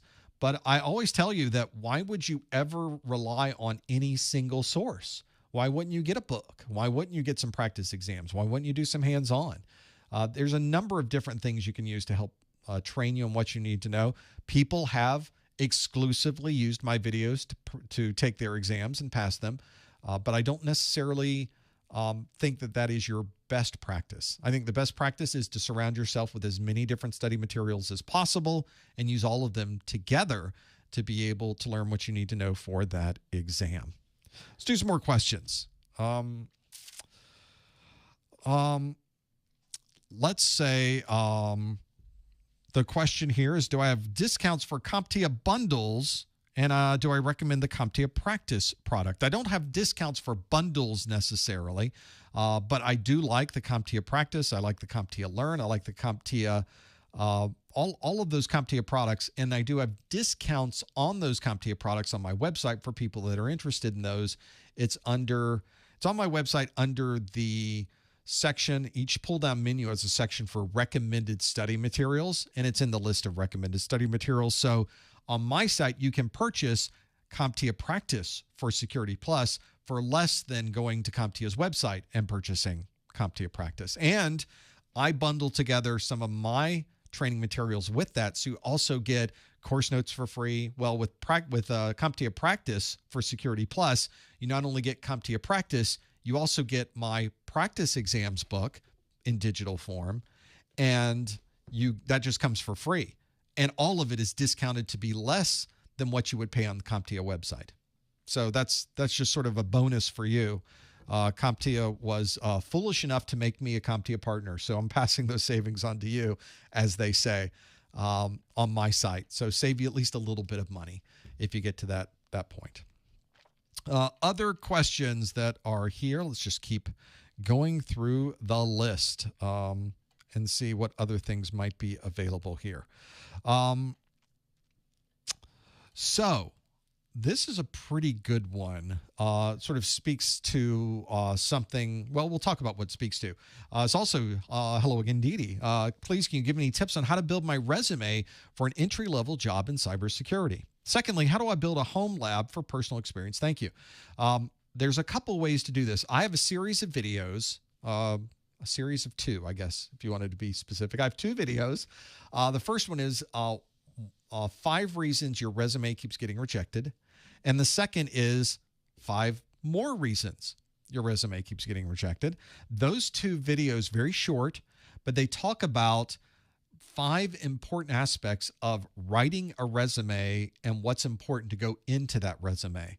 And I do have an example resume that I use there. I talk about cover letters, especially the T format of cover letters. I think those are very valuable skills. That resume is the first thing an employer is going to see of you. So it is incredibly important that you put your best foot forward. And I give you some tips and tricks of things you can put in that resume I've said it before, and I will most likely say this again, that you need to create a customized resume and customized cover letter for every job that you apply for. Every job needs a customized resume. You may be thinking, wait, it took me days to get my resume done. You're saying customize every time you apply to a job? Absolutely. But it's not going to take you days of time to customize. In fact, in my videos, I explain to you how quickly you can make that happen. I want to say that the link to those videos is in the YouTube video description of this. And if it isn't, Lori will add it over the next day or so. But it's on my channel, and it's simply called 5 Reasons Your Resume Keeps Getting Rejected. Just search for Professor Messer Rejected, and you'll find me crying. No, you'll find those 2 videos that are there that may help you. And I think they are part of the YouTube video description. If they're not, I'll make sure they're put into the YouTube video description so that you can find them very, very easily. It's interesting what you can find with those and some of the tips that I give. You know, it's a very different landscape when that's a real competitive landscape where you're trying to get a job better than someone else. And that sort of speaks to the second part of the question that Dee Dee writes, which is, how do you build a home lab for personal experience? There is another video that I have called How to Get a Job in IT with No Experience. It is already part of the YouTube video description of this video. How to get a job in IT with no experience is not just a single answer. It's a number of different things that you can do. And it's a 30-minute video. I know. So before you get into it, I know it's a long video, but there's no slack in this video. There's no extra information that's just thrown in there. It is 30 minutes of detailed, very specific content in that video. And I talk about how do you get a job in IT with no experience? Well, you need some formal education. That's one element. You need some industry certifications. Obviously, that's another element in this. You need some practical experience, not necessarily professional experience, but certainly practical. And then lastly, it would be great if you knew somebody who already worked there who can vouch for you, which actually it's sometimes the most powerful of those 4 different elements. In there, that third element, though, of getting some practical experience, I give you some examples of home labs that you could set up. So if you're going into a security job, maybe you want to set up a firewall and an intrusion prevention product on your network to see what people are trying to do to you on the internet. You know, are people trying to attack you from the internet? The answer is yes, by the way.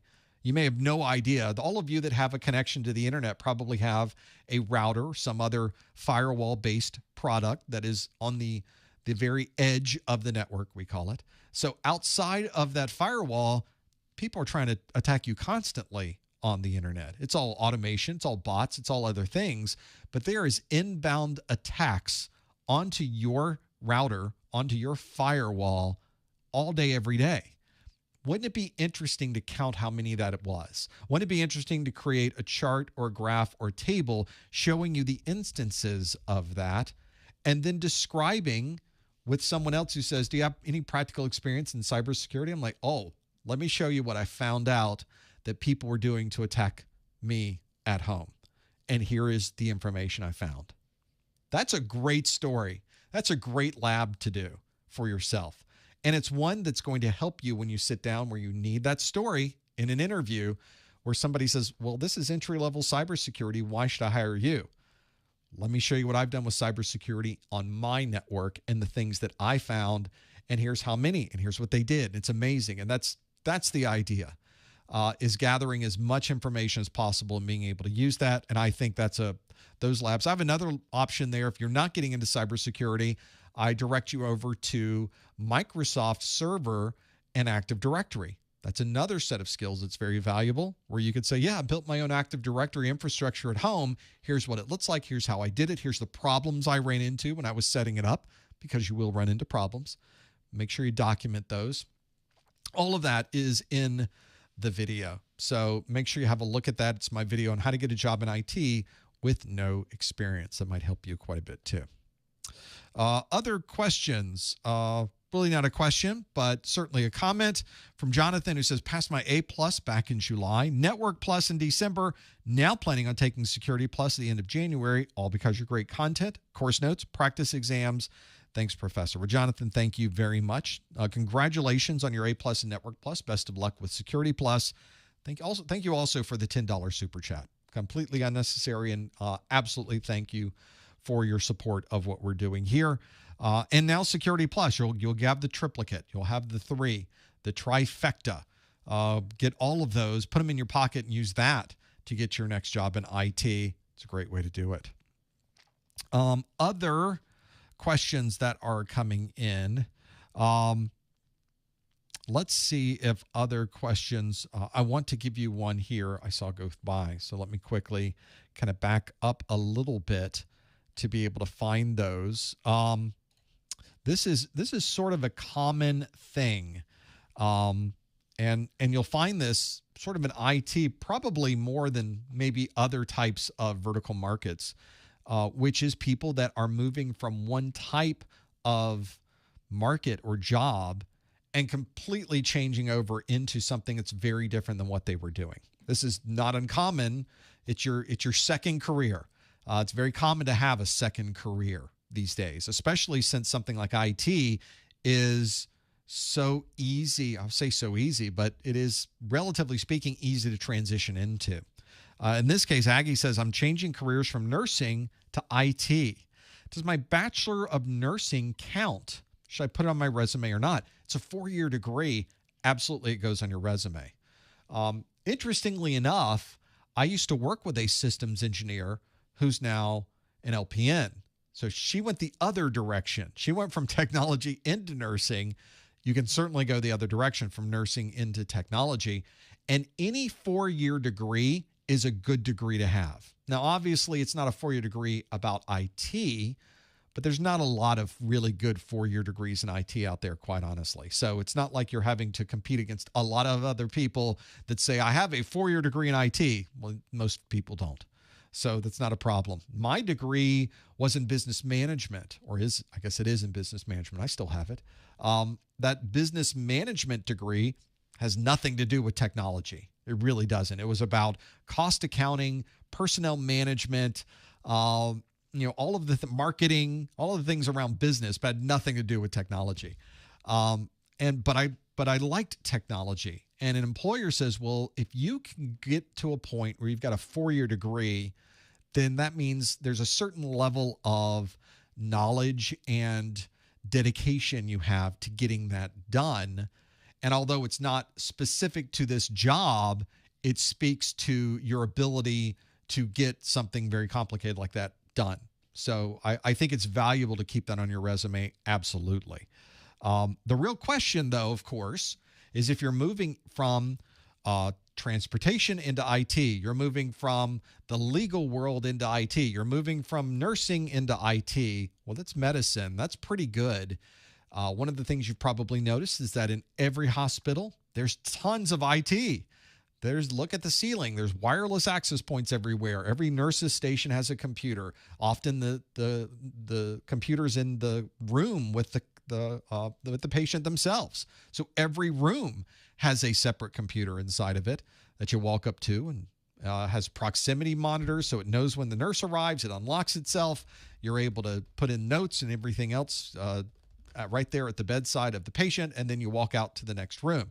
So that is in every hospital these days. Of course, you've got imaging, you've got lots of storage, you've got security concerns, a perfect environment for IT. And if you already understand the medical world, someone who has a medical IT requirement will love that. So if you're moving from law enforcement into IT, try to find an IT position that has some connection to law enforcement. In Florida, especially, I've spoken with both state and local government and especially state and local law enforcement agencies, because I've had to upgrade memory in a DNA server. I've had to look at network security on a network that provides queries for the law enforcement agencies around the state to gather information about individuals. So those are perfect places to segue into a world of IT that has a connection to things you already know and to a type of career that you've already built on.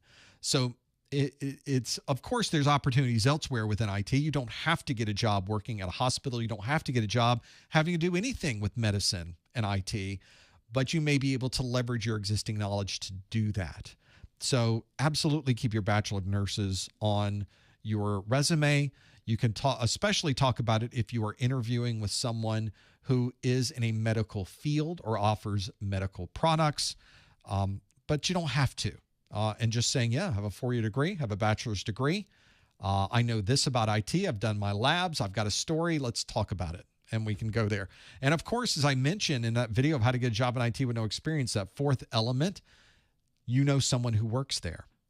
And if you're going into an environment that is medical and you know somebody who works there, even if they're not in the IT department, that's valuable, especially on the job hunt. So be able to take advantage of those. And of course, it'd be great just to have a nurse in the IT department, quite honestly. Speaking of someone who has a nurse, that I was going to say, I have a nurse that I sleep with. Well, I'm married to her. She is amazing. But imagine the world of IT is very technical. I'm a very technical person. I like ones and zeros. I think in ones and zeros, and I talk in ones and zeros. And if you ask me to do something about a human being, I'm lost. Like, what? I don't understand. But she understands. She can read a 12 lead like it's the Matrix. You know, it's going by and she goes, oh, look at that. Looks like your lower ventricle, you've got a problem with it. She knows all of this. I know none of this. I think it's a good 1-2 punch. And it's a good, you know, the human side and you know the computer side. It's a great combination. And so definitely keep it on your resume. I think it's valuable. And it applies to everybody. Find the connection to your world that you can now use when you get into the IT side of things. It is fantastic. Other things that we have here.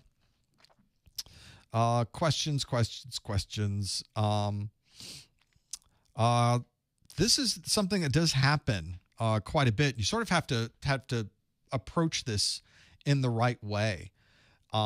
As Timothy says, I got a bachelor's of science in, I'm assuming this is computer science, not cybersecurity.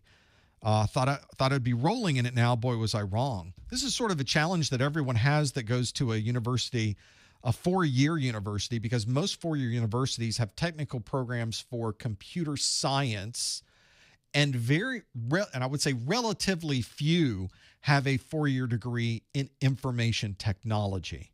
And as I've shown before, those are two completely different worlds. Computer science really focuses on application development, hardware development, and maybe building firmware that can run that hardware. It's programming, it's applications, it's computer programming languages like C++ and Java. But when you get into IT, we don't write programs. We don't write applications. We don't work with C++. We don't work with Java, nor do we want to. That's a completely different, literally a completely different science unto itself. It is computer science, and there's a reason there's a 4-year degree in computer science, because it's relatively complex, but it has nothing to do with IT. IT is about operating systems and security and networks and keeping everything running, keeping your data safe, and making sure all of those things work together constantly. And those two circles, we put Venn diagram up of those two circles, they barely intersect each other. Very little computer science in IT, very little IT in computer science, as badly as some organizations would like to fit them together. They simply don't fit together for a very good reason. So if you're someone who is going through the process of getting a computer science degree, because that's the only technical degree that an organization might offer, that a university might offer, if you're doing that, make sure you get some knowledge on the IT side if IT is really what you want to go into. Because you'll come out of school with no IT knowledge whatsoever. Just none. They won't teach you any. They just completely ignore it for the most part. The only time I have seen some universities offer a 4-year degree in information technology, but I've yet to find one that really focuses on information technology. We looked at one on a recent study group where you had to know about Microsoft Windows, good. Microsoft Server, excellent. Active Directory, great. And physics. Wait, what? You have to take a class in physics? Yes, because it's information technology, and you, of course, need to be familiar with physics. That's what it had. That literally was on the list of things that you must take to get a degree in IT. So even the universities don't know what they're doing yet. They're still trying to figure it out. But that's you do run into that from time to time. I don't know what they're thinking. And we've all sort of mulled over why they do that. I think we all understand why they do that, but we also understand that that's ridiculous. That's pointless. It is a waste of time and a waste of money, and you will never use that content again in your IT career. It's just how that works. Challenging. Since we're talking about being negative, I don't want to be negative, but I'll give you my idea about boot camps. So the question from Mo Life says, do boot camps really do anything for your resume? If we are talking about and defining a boot camp for someone who is taking a week or 2 weeks of a detailed, extensive 5 to 10 day training course, and at the end of that 5 to 10 days, you will be taking a certification exam, which is the traditional boot camp. Those are worthless, quite honestly, because there's no way that in a single week that you would ever be able to learn everything you need to know for these certifications. And if you already know the content going into the boot camp, then the boot camp's a waste of time anyway. So boot camps for certifications don't work. Now, what we found and what the industry has started to do is a lot of colleges will do this. We'll give you a Cisco boot camp. That Cisco boot camp lasts for 9 weeks, and you attend the Cisco boot camp on Monday, Wednesday, and Friday.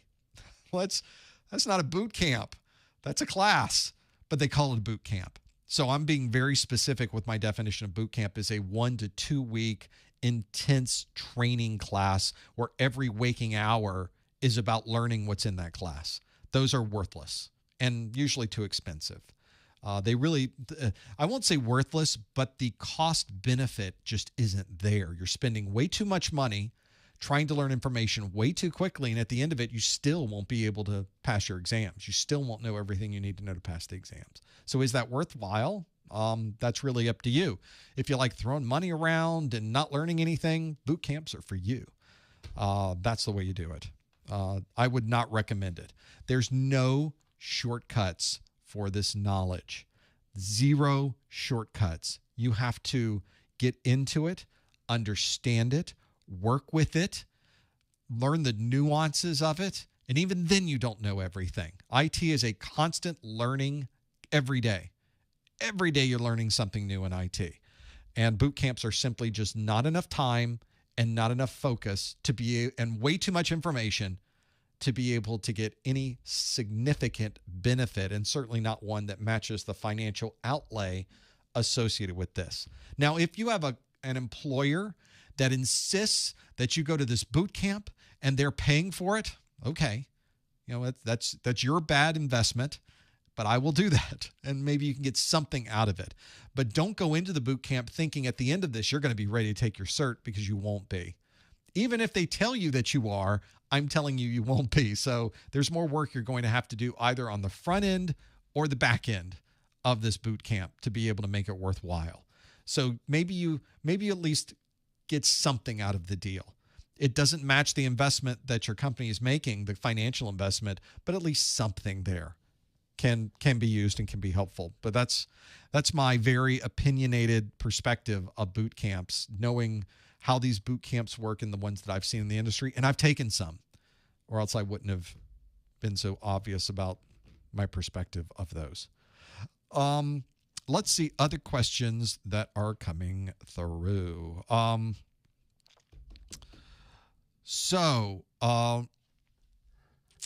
not sure about this, but we'll ask some questions. Lakpa says, I've purchased Security Plus course. Can I still get access? That was a little bit while ago. I guess that if you're talking about someone who purchases a course or course materials from my site, you will always have access to those course materials. They don't time out. They don't at some point lock out or prevent you from gaining access to those. They are there to provide you with the ability to download them whenever you want. So if you bought my Security Plus course notes 2 years ago when they were introduced, yeah, you can still download them. They're still there. Your account's still on my site, and you can still download them. Absolutely. Now, if you bought them from somewhere else and you're talking about a different course, well, then obviously you would need to talk to whoever's in charge of that course. But if you're talking to the course materials that are on ProfessorMaster.com and you've already purchased them, you can still access them today. Obviously, if you bought 501 materials 4 or 5 years ago, those will still be available to you on the website, but they have limited use because obviously the 501 exam is no longer available.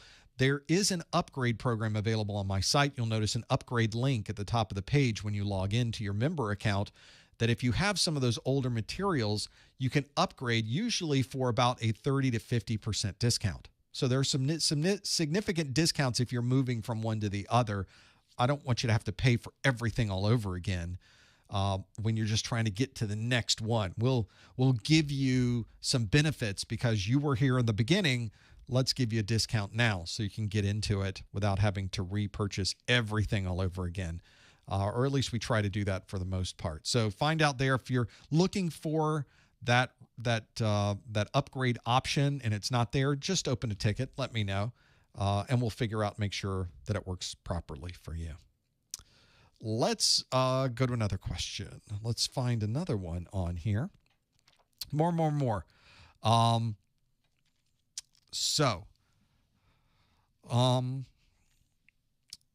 This is sort of points towards a particular direction. Hey, Prof, can one specialize on a certain field after certification, like a kernel specialist? Not only can you absolutely should. Let me give you an example of specialization that really helped me quite a bit. There were a couple of examples in my career where finding a niche and learning everything I could about that niche helped me in my career. One of the first examples of this was I was working with kind of as a server administrator. It was a role that was sort of a server administrator and network administrator, kind of both at the same time. This was back in the day before we were doing a lot of IP. So a lot of this was IPX, a lot of it was Novell NetWare, a lot of it was connectivity to mainframes. I was working for a financial company, and this was an insurance company that to be able to access things on the mainframe, you used some software on your workstation to hop through a middleware piece that then would communicate to the mainframe. So it was kind of a proxy, kind of an application level proxy, so that users didn't directly connect to the mainframe. They used the protocols available on the local area network to talk to an intermediary, which would make requests to the mainframe for you. And what we were finding is that those devices were failing during the day. They would break, they would just blow up. They would give some type of error and stop working. And because of that, people that were in the middle of doing something in the mainframe had to start all over again. It would disconnect their session, and they were having to start over once that machine was put back online. So the question came up from management that says, we got to fix this. It's an enormous problem. It's been happening for weeks, and it's just getting worse and worse and worse. Who wants to fix this? And we all just sort of sat on our hands. Nobody wants to. We had no idea how it worked.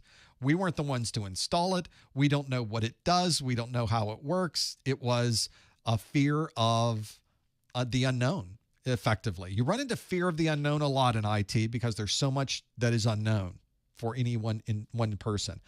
But silly me said, okay, I'll do it. I'll figure out what's going on here, and we'll go through the process. So I grabbed the manuals. I called the company. We talked about what's going on. We opened tickets. We sort of formalized what we probably should have been doing from the very beginning, but nobody really had responsibility for it. Well, now I did. And we figured out that, well, this wasn't the best configuration. There were a number of configuration options that might work better for you. It looks like you're running out of memory. Let's allocate more memory for this. We'll change the configuration files. We'll start doing some tests. And eventually, after a very short period of time, we were able to get these systems up and running, and we were able to make backups. We got the systems so that they didn't crash during the day, and I became the de facto expert in that particular system. And because of that, I was able to take that knowledge and use that towards other projects that I would like to work on, because the folks who were in management said, he knew nothing. He started at zero, got these things up and running. Now they're solid. Let's keep that party going. And that's what we did. I did a similar thing with protocols. I did a similar thing with security. You just keep finding the niche, learn everything about that niche, and it's remarkable how you're able to use that knowledge in other parts of IT. So absolutely find something that interests you. Is it kernel management of Linux? Is it understanding a certain type of protocol? Maybe it's just protocol decodes in general. If you're able to take Wireshark and suddenly learn everything there is to know about the way Wireshark operates, and then start digging into the way protocols operate and how TCP operates differently than UDP, and how one application operates differently than another application, and how the application flow works across all of these different services that are being used, it's all in the protocol decode. So this is a really good way to make yourself more knowledgeable in the technology and be able to leverage that into, well, when I did it with protocol analysis, I leveraged myself into a job being a systems engineer for a protocol analysis company with a significant increase in pay, significant increase in flexibility. I now was traveling a lot. There were a lot of nice things about that particular job. And ultimately, it was the knowledge of the network that allowed me to get a job working in security because of that. So you do run into that. I think it's a good thing to think about. And if you're looking to continue your quest of knowledge in IT and level up, finding a niche is a great way to do it. Absolutely. This is a good one because it sort of hits home for me. Does 4 months sound like a long time of prep for the exam for someone with a full-time job? Just curious. I'm almost done prepping. Just sometimes I feel like I'm taking too long to prepare. I take 6 months to prep for an exam. The exams that I did most recently, and although it's been a while, it's taken me about 6 months to prep, because I do have, just like you have a life and a job and things going on. I get this much time at night. I'm going to study every night for this, but it's not going to take a week. It's not going to take a month. It's not going to take 3 months. It'll take me 6 months. Completely normal. Everybody has a different amount of time. The important part is that you go at the right pace for you, that you're able to really understand the topics that are listed in the exam objectives, and that you're able to take them one at a time, store them in your brain, and be able to explain those topics to other people. And as long as you understand everything in the exam objectives, whether that takes you 6 weeks or 6 months, you're now studying the right way for you. So no, you're not taking too long. Heck, four months right on. That's right in that window. And like I said, for me, it's 6 months. So if you're doing it, maybe it takes a year. There's people I've talked with that said, I started my studies a year ago. I'm just now getting to take the exam. That's perfectly normal. It happens all the time. Other questions. This is from Hans Gruber with the $9.99 super chat. Hey, Professor, passed my exam last week with a 770. Used your course notes, practice exams. Want to thank you for all you do. Stay away from any plate glass windows, Hans. That's my only recommendation. Thank you for the $9.99 super chat. Congratulations on passing your exam last week. Good score, 770. Anything above the passing score is a good score, by the way. When I say good score, I mean it was a passing score. Ultimately, it doesn't matter. If the passing score is a 750, I just want you to make 750. As I like to say, that means you studied exactly the right amount. See, 770, you studied too much. You studied 20 points too much. But it worked out for you. Congratulations on your Security Plus. And now it's time to do something with it. You just keep going with all of those. I think it's fantastic. And thank you also for the super chat as well. Very, very much appreciated. Other questions. We'll keep going through this very, very quickly. What is the process to renew the Security Plus certification? I believe you have to renew in 3 years. The Security Plus certification, when you pass your exam, a 3-year timer does indeed start. So you're able to maintain and hold that certification for 3 years. And at the end of that 3 years, your certification will expire unless you renew it. And the renewal process can be one of a lot of different things. There are many different ways to renew your certification. As expected, I have a video on this called How to Renew Your A+ Network Plus or Security Plus certification in just a few hours. And although I do talk about that in the video of how to do it in just a few hours, I talk about really all of the other ways to renew as well that might take you more than a couple of hours. That is part of this YouTube video description. I highly recommend you look at that video where I step through what's involved in the process. Do you collect CEUs? Do you take a higher level CompTIA exam?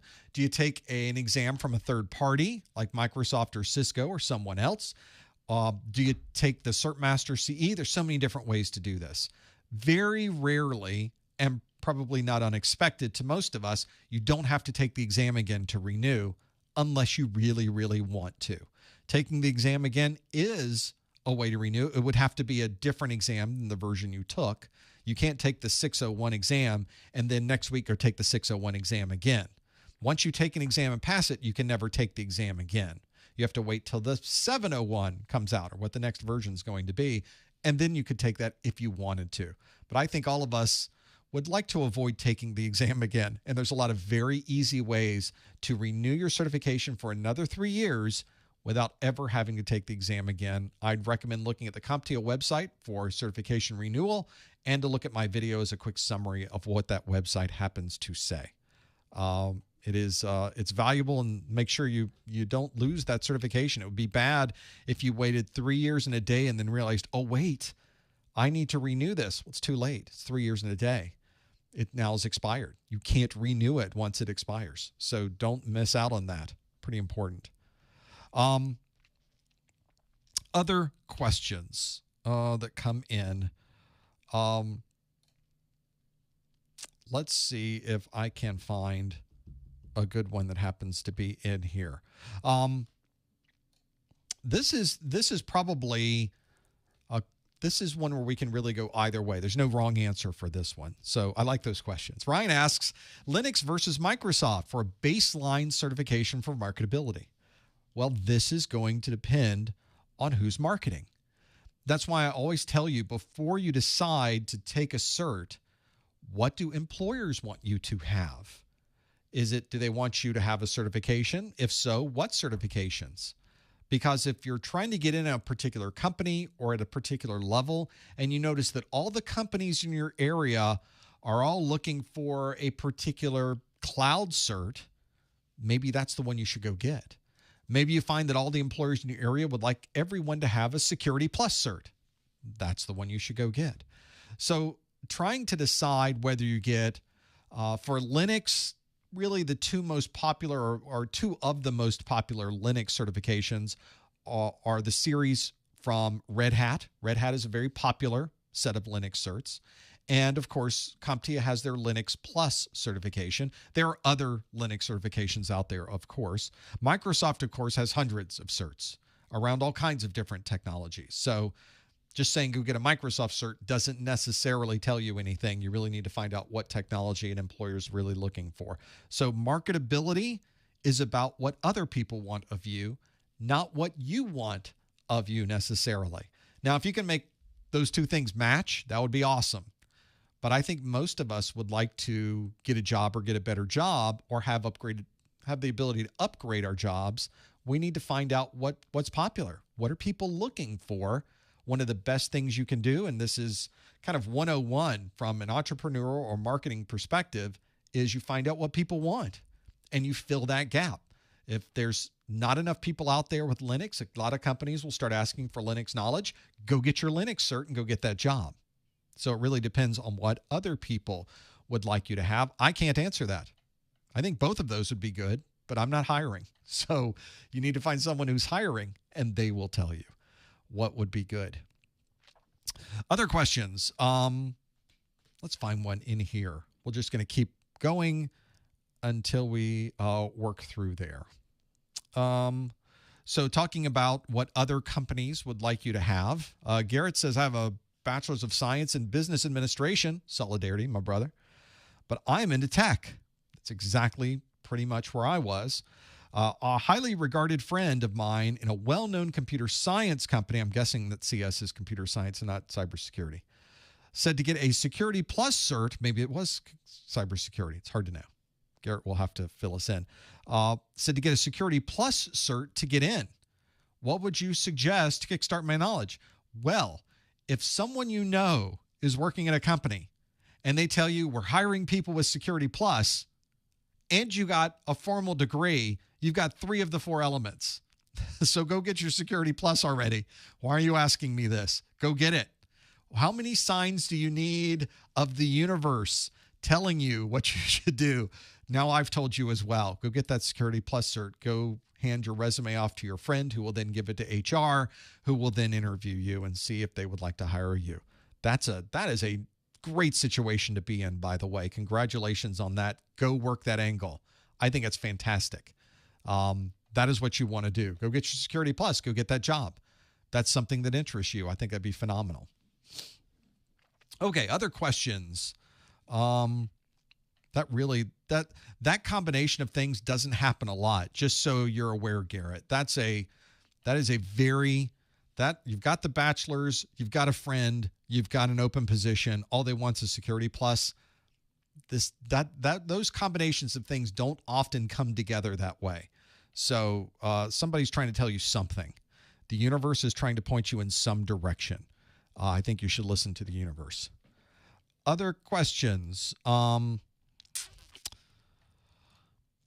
This is a pretty good one. This has come out recently. I was just talking to the Mrs. Professor Messer about this. Is what do you think leads to burnout in the industry? And most of the perspective I get on this comes from places I have worked and stories that I read about in the sysadmin, IT subreddits.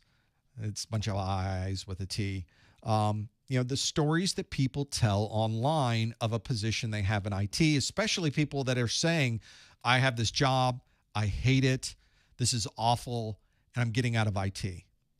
And in almost every situation that I read about this, the problem they're having with this job has nothing to do with IT. It has to do with how they're being treated by the company. They're not giving them time off. They're calling them at every time of the day. They're constantly on call. They're having to come in on every weekend. There's all these stories about how that particular position at that particular company is just an awful position. Has nothing to do with IT, but it certainly leads to burnout. And so this really is not an IT question. It's about really a job question in general, whether you work in IT or accounting or upper management, doesn't matter. If you're working at a company that doesn't appreciate your time, that doesn't respect your time, that doesn't have any type of barriers or limits on you or your time, it's not the right place to work. And there are companies that are not computer companies. They're not IT companies. They have nothing to do with tech. But obviously, every company has a technology aspect. I mean, find a company that doesn't have a technology part of their company. Everybody has email. Everybody has an internet connection. Everybody has a database of some type of data. They have a hiring process. They have a purchasing process. They have something relating to technology every single place you go. So in those scenarios, there's going to be techie people. There's going to be IT folks. And if it's a company that makes textiles, they may not appreciate the value of that technology. They may see it as a drain on the company. We're spending all this money on IT, and they don't appreciate that the fact that so many textiles are selling is because they have such a strong foundation in technology that allows those textiles to sell. So if you get into one of these companies where they don't provide you with benefits or the environment itself is just toxic that way, go get another job. You're in IT. You can go anywhere. You can get a job anywhere in IT on any company. So go find another company because it's not about technology. I worked with some jobs where it was a bad job. And it was not the best situation for your own personal time. that they did cross over boundaries and they did call you when they say they weren't going to call you. It was just awful. And what I did is I went and got another job. And when you find these new jobs, suddenly you're in the new job thinking, wow, this is so much nicer than where I was just at. I was in the pits of hell. There was fire everywhere. There was lava coming down from the ceiling. I was ready to, I've had jobs where I thought very bad things about myself. Like, I can't do this much longer. I cannot do this much longer. And that's your clue to say, maybe you should find somewhere else to work. And then the next job I moved to, I was thinking, this is like heaven. So I went from hell to heaven instantly. Not to bring too many religious things into this, but it was a completely different environment. I went from a place that was not very nice to IT people to a place where the technical people were valued. And it was a very different environment. They had a structure. They had an on-call list. They had, all of these things that I didn't have in the other job. Very, very common. And this happens all too often. So it's not necessarily, and I do not believe this to be an IT thing. I believe it to be a company thing. And I don't think it's specific to IT. I think it's just bad companies are bad companies. Go find a different company. And as they say, we don't often quit companies. We quit managers. I don't think that's necessarily true. I've quit plenty of companies before, and where that works. And I think that's something you should do as well. If you're feeling that way, or you're seeing stories about people who are burned out and they think it's IT related, it's not IT related. There are plenty of fantastic jobs in IT that give you flexibility, that treat you professionally, that respect your time. You just have to find those. And there's plenty of ways to find those too. Build your friends list, build that LinkedIn list. Find out where people are working, see if they like it or not, and then go there with those. I've been talking this whole time about finding out what employers want from you. What certification are the employers looking for? And so a valid question Ralph asks is, well, how do you find out what the popular certs are in your area? Well, I'm glad you asked. I have a video on how to get a job in IT with no experience. I've already talked about that previously, where I talk about the process of doing this intel.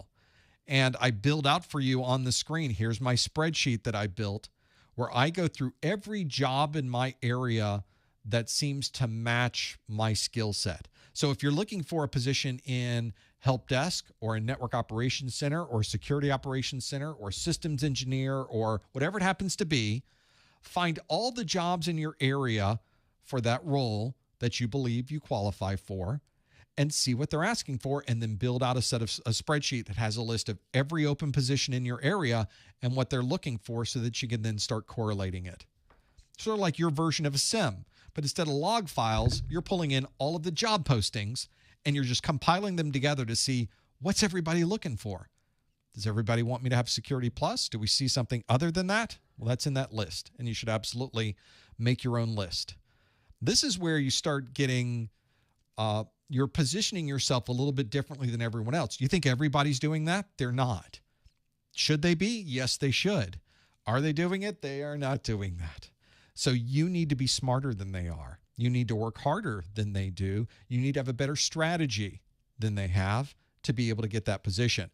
And unless you start grabbing everything, putting it into your list, figuring out what the market is, figuring out what people want from you, building up relationships with these companies, visiting some of their company events, seeing some of those people at different trade shows in your area, all of these things count. Make sure you're familiar and be able to work through those. From Patrick Law, or is Patrick in LA? Either way, he asks which A+ test would be the best to take, the 1001, 1002, or the 1101, 1102. Well, the 1001 and 1002 have been retired. So October 20th, they were retired. So they're no longer available. So I would say, I love the answer that's obvious now, the 1101 and 1102 are your only options that are available currently for English-speaking folks. The other languages are still available for the 1001 and 1002. So if you know Spanish, maybe you take the Spanish version of that. You can still do that. I don't recommend it if you don't know Spanish, though. Not your best choice. And quite honestly, I would say the 1101 and 1102, now that the old one has been retired, they're actually a little bit better than the old ones. So I think the 1101, 1102 are the way to go. I think they're better exams.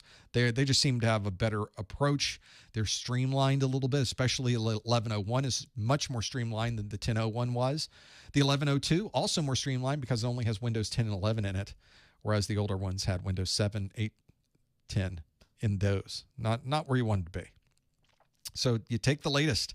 I think those are indeed there. Other questions? This is not a question, but I like to hear it. Is JW says passed Security Plus yesterday, thanks in large part to your videos. Thanks, Joe.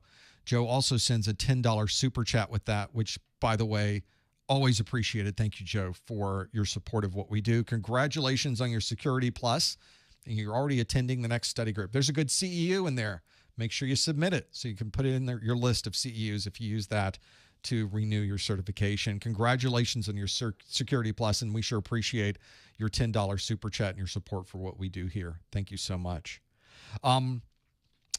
Let's see other questions. This is not necessarily untrue. Is that the comment is, there are a lot of people who fake it until they make it in IT. Use LinkedIn, search IT consultants, L&D manager. The vast majority of them don't have IT credentials. Well, that may be true. For many jobs in IT, especially project management and director level, management level, vice president level, they don't necessarily need IT credentials, so to speak. But one of the challenges you will find in IT, even for yourself, is you can't know everything. You will never know everything you need to know. And if you happen to be in an environment, you've been in this job for 3 years, 4 years, you walk in the meeting on Monday, you know all the answers, you're completely familiar with your infrastructure, you now know the nuances of how every application works in your environment. You know that when it fires off with an error 45, you know exactly what that is. It's almost like you're not even thinking about it. You know the answers to all these things. I would say you're probably in the wrong job at that point. You know, if you already know the content, you need to move up. You need to level up into a job where you don't know everything so that you're making more money. You're benefiting from the knowledge that you've accumulated through all these years, and maybe even have more to do. But I wouldn't necessarily say that a lot of people in IT are fake it till you make it, but there are a number of people that are still trying to figure it out. And we're all trying to learn. We're all trying to learn more about these technologies that we learn, because you're never even going to know everything about every technology that you use today. You know, oh, we're using EIGRP. Okay, just turn on both sides. Okay, what's that doing? I don't know, but it works. So now that it works, we'll just keep going. Back and forth. We'll just use that. We're fine. That's why I would say don't worry so much about people who may not know things yet, or even yourself, where you feel like you don't know everything yet. You're never going to know everything. But find the niche. Find the thing that interests you. Dive into that. Go focus on those things to be able to really determine what you want to move into next. For me, I sort of started in operating systems, and that kind of led me into protocols, and that kind of led me into security. Well, that was just my path. That was a 20-year path, but it got me into cybersecurity, got me into being a systems engineer for a next-gen firewall company, and that was a fantastic job. Loved it. Those things happen, but I was really focusing on those individual technologies and building them out as I went. And that's valuable knowledge that you're able to now build on and leverage for moving up and leveling up. Absolutely.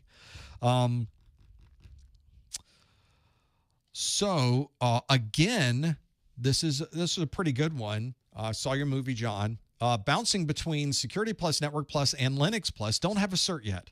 Unsure which one to take at the testing center. What do I recommend? I recommend looking at the job postings in your area that are applicable to you and finding out what employers would like you to have. That's what I would recommend. Now, having said that, it seems relatively straightforward, and almost like it almost seems backwards, because why would you study something and get a cert for something that maybe is not your number one thing on the list? Shouldn't we follow our dream? Shouldn't we follow our passion? Well, yes, you should, but you also need to pay your bills. So there's a balancing act there. And in fact, being able to get your foot in the door with IT is a pretty important thing. Once you get in your first IT job, it's much easier now to leverage yourself to other IT positions. And with IT, you'll never stay in the same position or even the same type of technologies for your entire career. Someone who starts with Microsoft Windows support or even Windows administration probably isn't going to stay there their entire career. You're going to transition out and find different niches and move into networking or move into application control or move into cybersecurity. There's all places to go, but you have to get in first in that door. You really need to find out what people are hiring for. But there is something about technologies that interest you. And even if you're in your area, there's no job postings for someone with Linux Plus, you may find there's a lot of jobs out there where they want someone knowledgeable in Linux. And saying that, oh, I've got Linux Plus, they go, oh, that's interesting. What have you done with that? How does that work? What did you learn with your Linux Plus, and what things have you done with Linux because of that? And that opening might give you a little more to work with, and certainly would position you pretty well for working with other technologies. Because if you know Linux, you can apply a lot of these knowledge of Linux into Microsoft Windows. I know it's almost like I shouldn't be saying that, but there are partitions in Linux. There are partitions in Windows. That Linux needs a certain type of memory, and being able to monitor the memory usage and look at logs in Linux. Hey, Windows allows me to look at memory usage, and there's logs in Windows as well. They're vastly different in their implementation, but very similar in the overall operation of the operating system itself. So you do start to learn commonality between these technologies, even if you focus on a particular single technology to begin with. And that may be something that you can do if you're sort of moving between Security Plus, Network Plus, and Linux. Find the one that really interests you and go get that cert. And then you may be able to find jobs that allow you to use that. I think it's probably more effective and more efficient, however, to look at the job postings first and then go find the certification that matches those. I think ultimately that's the important part. But you kind of have to do this balancing act in the industry behind, yeah, I can go get a Network Plus, but networking's not my thing. But there's a lot of jobs that would like me to have Network Plus. Okay. You'll have to decide at what point you balance one way or the other. And that's really up to you, figuring out the details of that. You just never know where you might end up with those. I don't really know how that works. So the question we had earlier about burnout, here's a follow-up that says, yeah, but there is a reason why the IT industry has the highest turnover rate among any industry in the economy. There's absolutely no way that's true, by the way. It may seem that way, but I guarantee you there's no way that IT has the largest turnover rate among any industry in the economy. And this is because I used to work at a third-party call center outsourcing company where it was constant turnover. Call centers have probably, I would argue, a call center has more turnover than any other industry in the economy, certainly. IT is nowhere even close to that. And that's somebody, because I would go to different companies and work with different IT professionals. The difference, though, and the thing you probably are seeing, and the thing that may give you this opinion, is we have in the IT world, we have something called the 3-year plan, or the 3-year rule. And what we tend to see is that you start with a company, you stay there about 3 years, you gather a lot of knowledge about the things in that organization. Now maybe you work a lot with Microsoft Windows, maybe you work a lot with Linux, maybe you work a lot with a certain imaging application or whatever it is, and you become very well knowledgeable. Really, you know that technology really, really well. And now you're ready to move up in the company. You say, boss, I've now worked in this junior role. You moved me to a senior role. I'm now ready to go to the next level. And they said, great, we've got an opening in that department, and we're going to pay you another 5% a year, because that's what companies do. They don't want to pay the same amount of money as someone coming from the outside. So now you've been there 3 years, but you really feel like if I take that same position at another company, my salary goes up 25%. I'm leaving. I'm going to go take the job with the more money. 25% is a lot more than 5%. And so you'll find after 3 years, people tend to leave companies and go to another company because the increase in pay is so dramatic. It's a very competitive market. There's not enough people who are knowledgeable enough in these niches to be able to do that. And it seems sort of counterintuitive that companies would allow this to happen. Certainly they know that you're going to leave and pay that amount. Well, yeah, but they're kind of hoping they're going to get you at 5%. And if you leave, they're going to hire somebody at the 25%, 20 to 25% rate anyway. So rather than give it to you, they'll give it to someone else. You're going to have to leave to go get that money. That's how it works. I know it doesn't make sense. It's counterintuitive. It's not even financially a good idea, but that's the way it works. And that's why it may seem in IT that there's a lot of turnover, but it's not that way. We move up and we level up by moving to other companies. I think in my career, I've worked for, if I count coming out of college, one IT company, 2, 3, 4, 5, 6, maybe 7 different companies, maybe really 6, because one of them was a merger of a couple of different companies, but 6 or 7 companies in a single career path, 8 if you count the one I'm at now. So that's a lot of different companies that I moved to. This wasn't subsidiaries of a company. These are separate companies, but the only way to move up is to move out. So that's what in IT you tend to do. You just need to be accustomed to doing that. The days of you getting a job at a company and staying there until you retire with a pension, those don't exist anymore, especially not for IT. The knowledge we have in our brain, the things that we're able to do with that knowledge are so unique and difficult to find that it's very easy to continue this path upward. You just have to be willing to do it. And I wouldn't call that turnover rate. That's just the normal way that this particular market, this particular vertical market of IT works. Just the way it goes.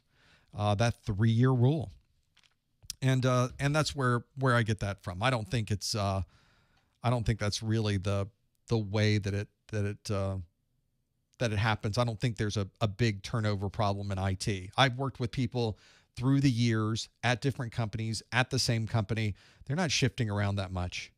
We move from time to time. Every 3 years, we tend to move around. And you'll notice when you get into IT, it's a relatively small community. Even in the biggest cities, it's a relatively small community. You know people that work everywhere and who they work with, and you get to become accustomed to where they are, and you keep up with where they are. In fact, they'll tell you, you look on LinkedIn, hey, everybody, I just moved. I started working here. I'm like, oh, he works there now. Okay, got it. That's not turnover. That's the circle of life in IT, sort of normal for this. This is a pretty good question. Mrs. Professor Messer ultimately had to have a talk with me about this. Elliot says, just curious, are there any movies you like to watch because they accurately represent IT or laughably misrepresent it?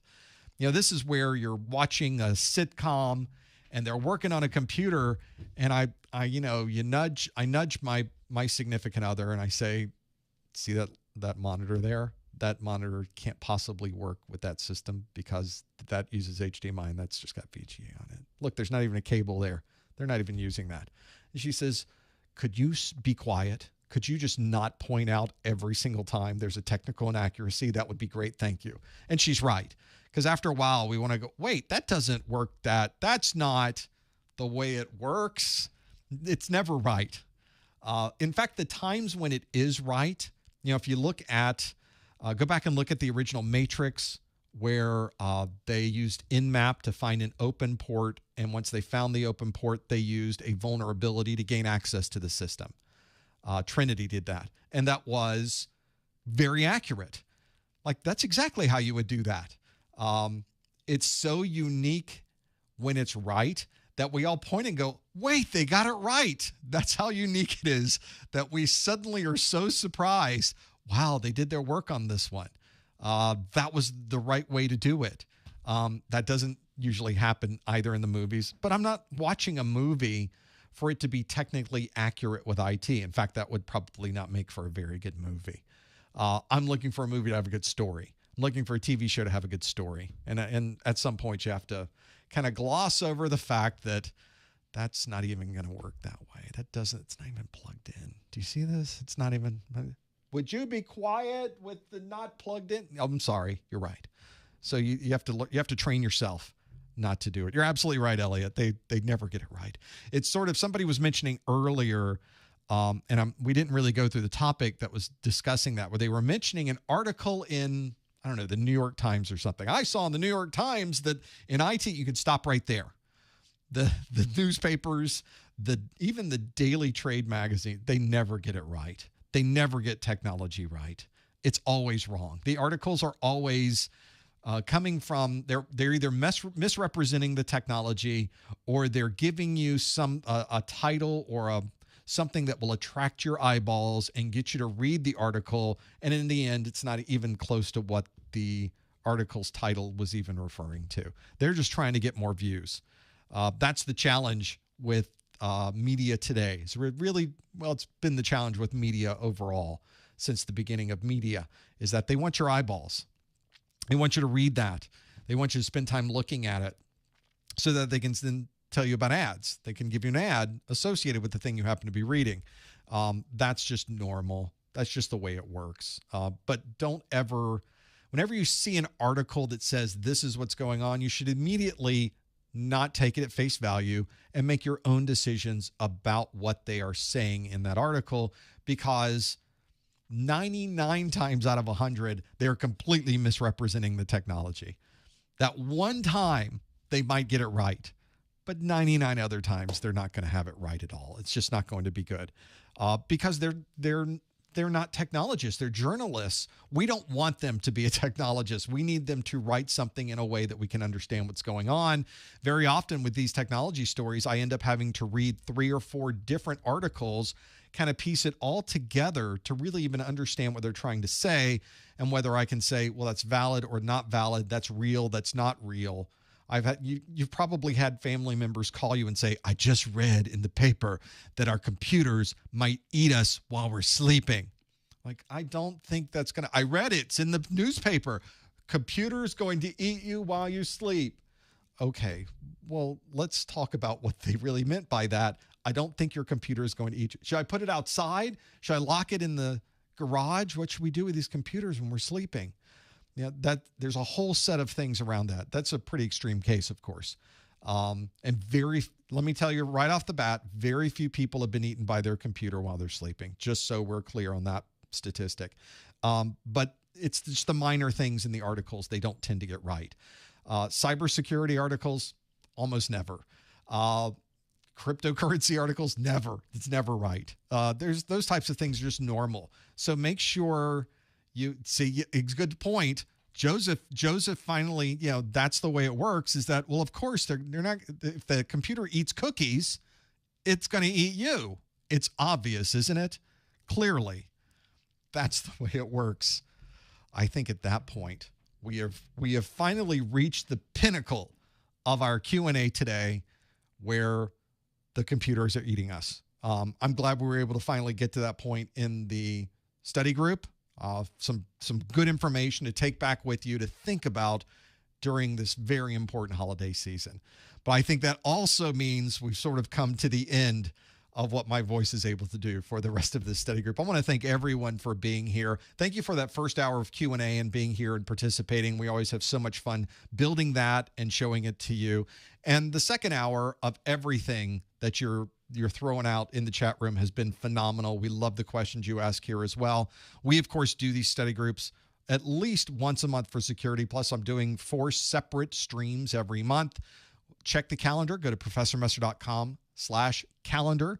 We would love for you to join us on the next one. If you enjoyed the study group today, we would also love it if you give this video a thumbs up. It really is something you can do for free, and it really does help us out quite a bit. That's the reason you always hear the YouTubers always mention that, because it is important, and we do appreciate you doing it. Thanks for being here. Thank you for your questions.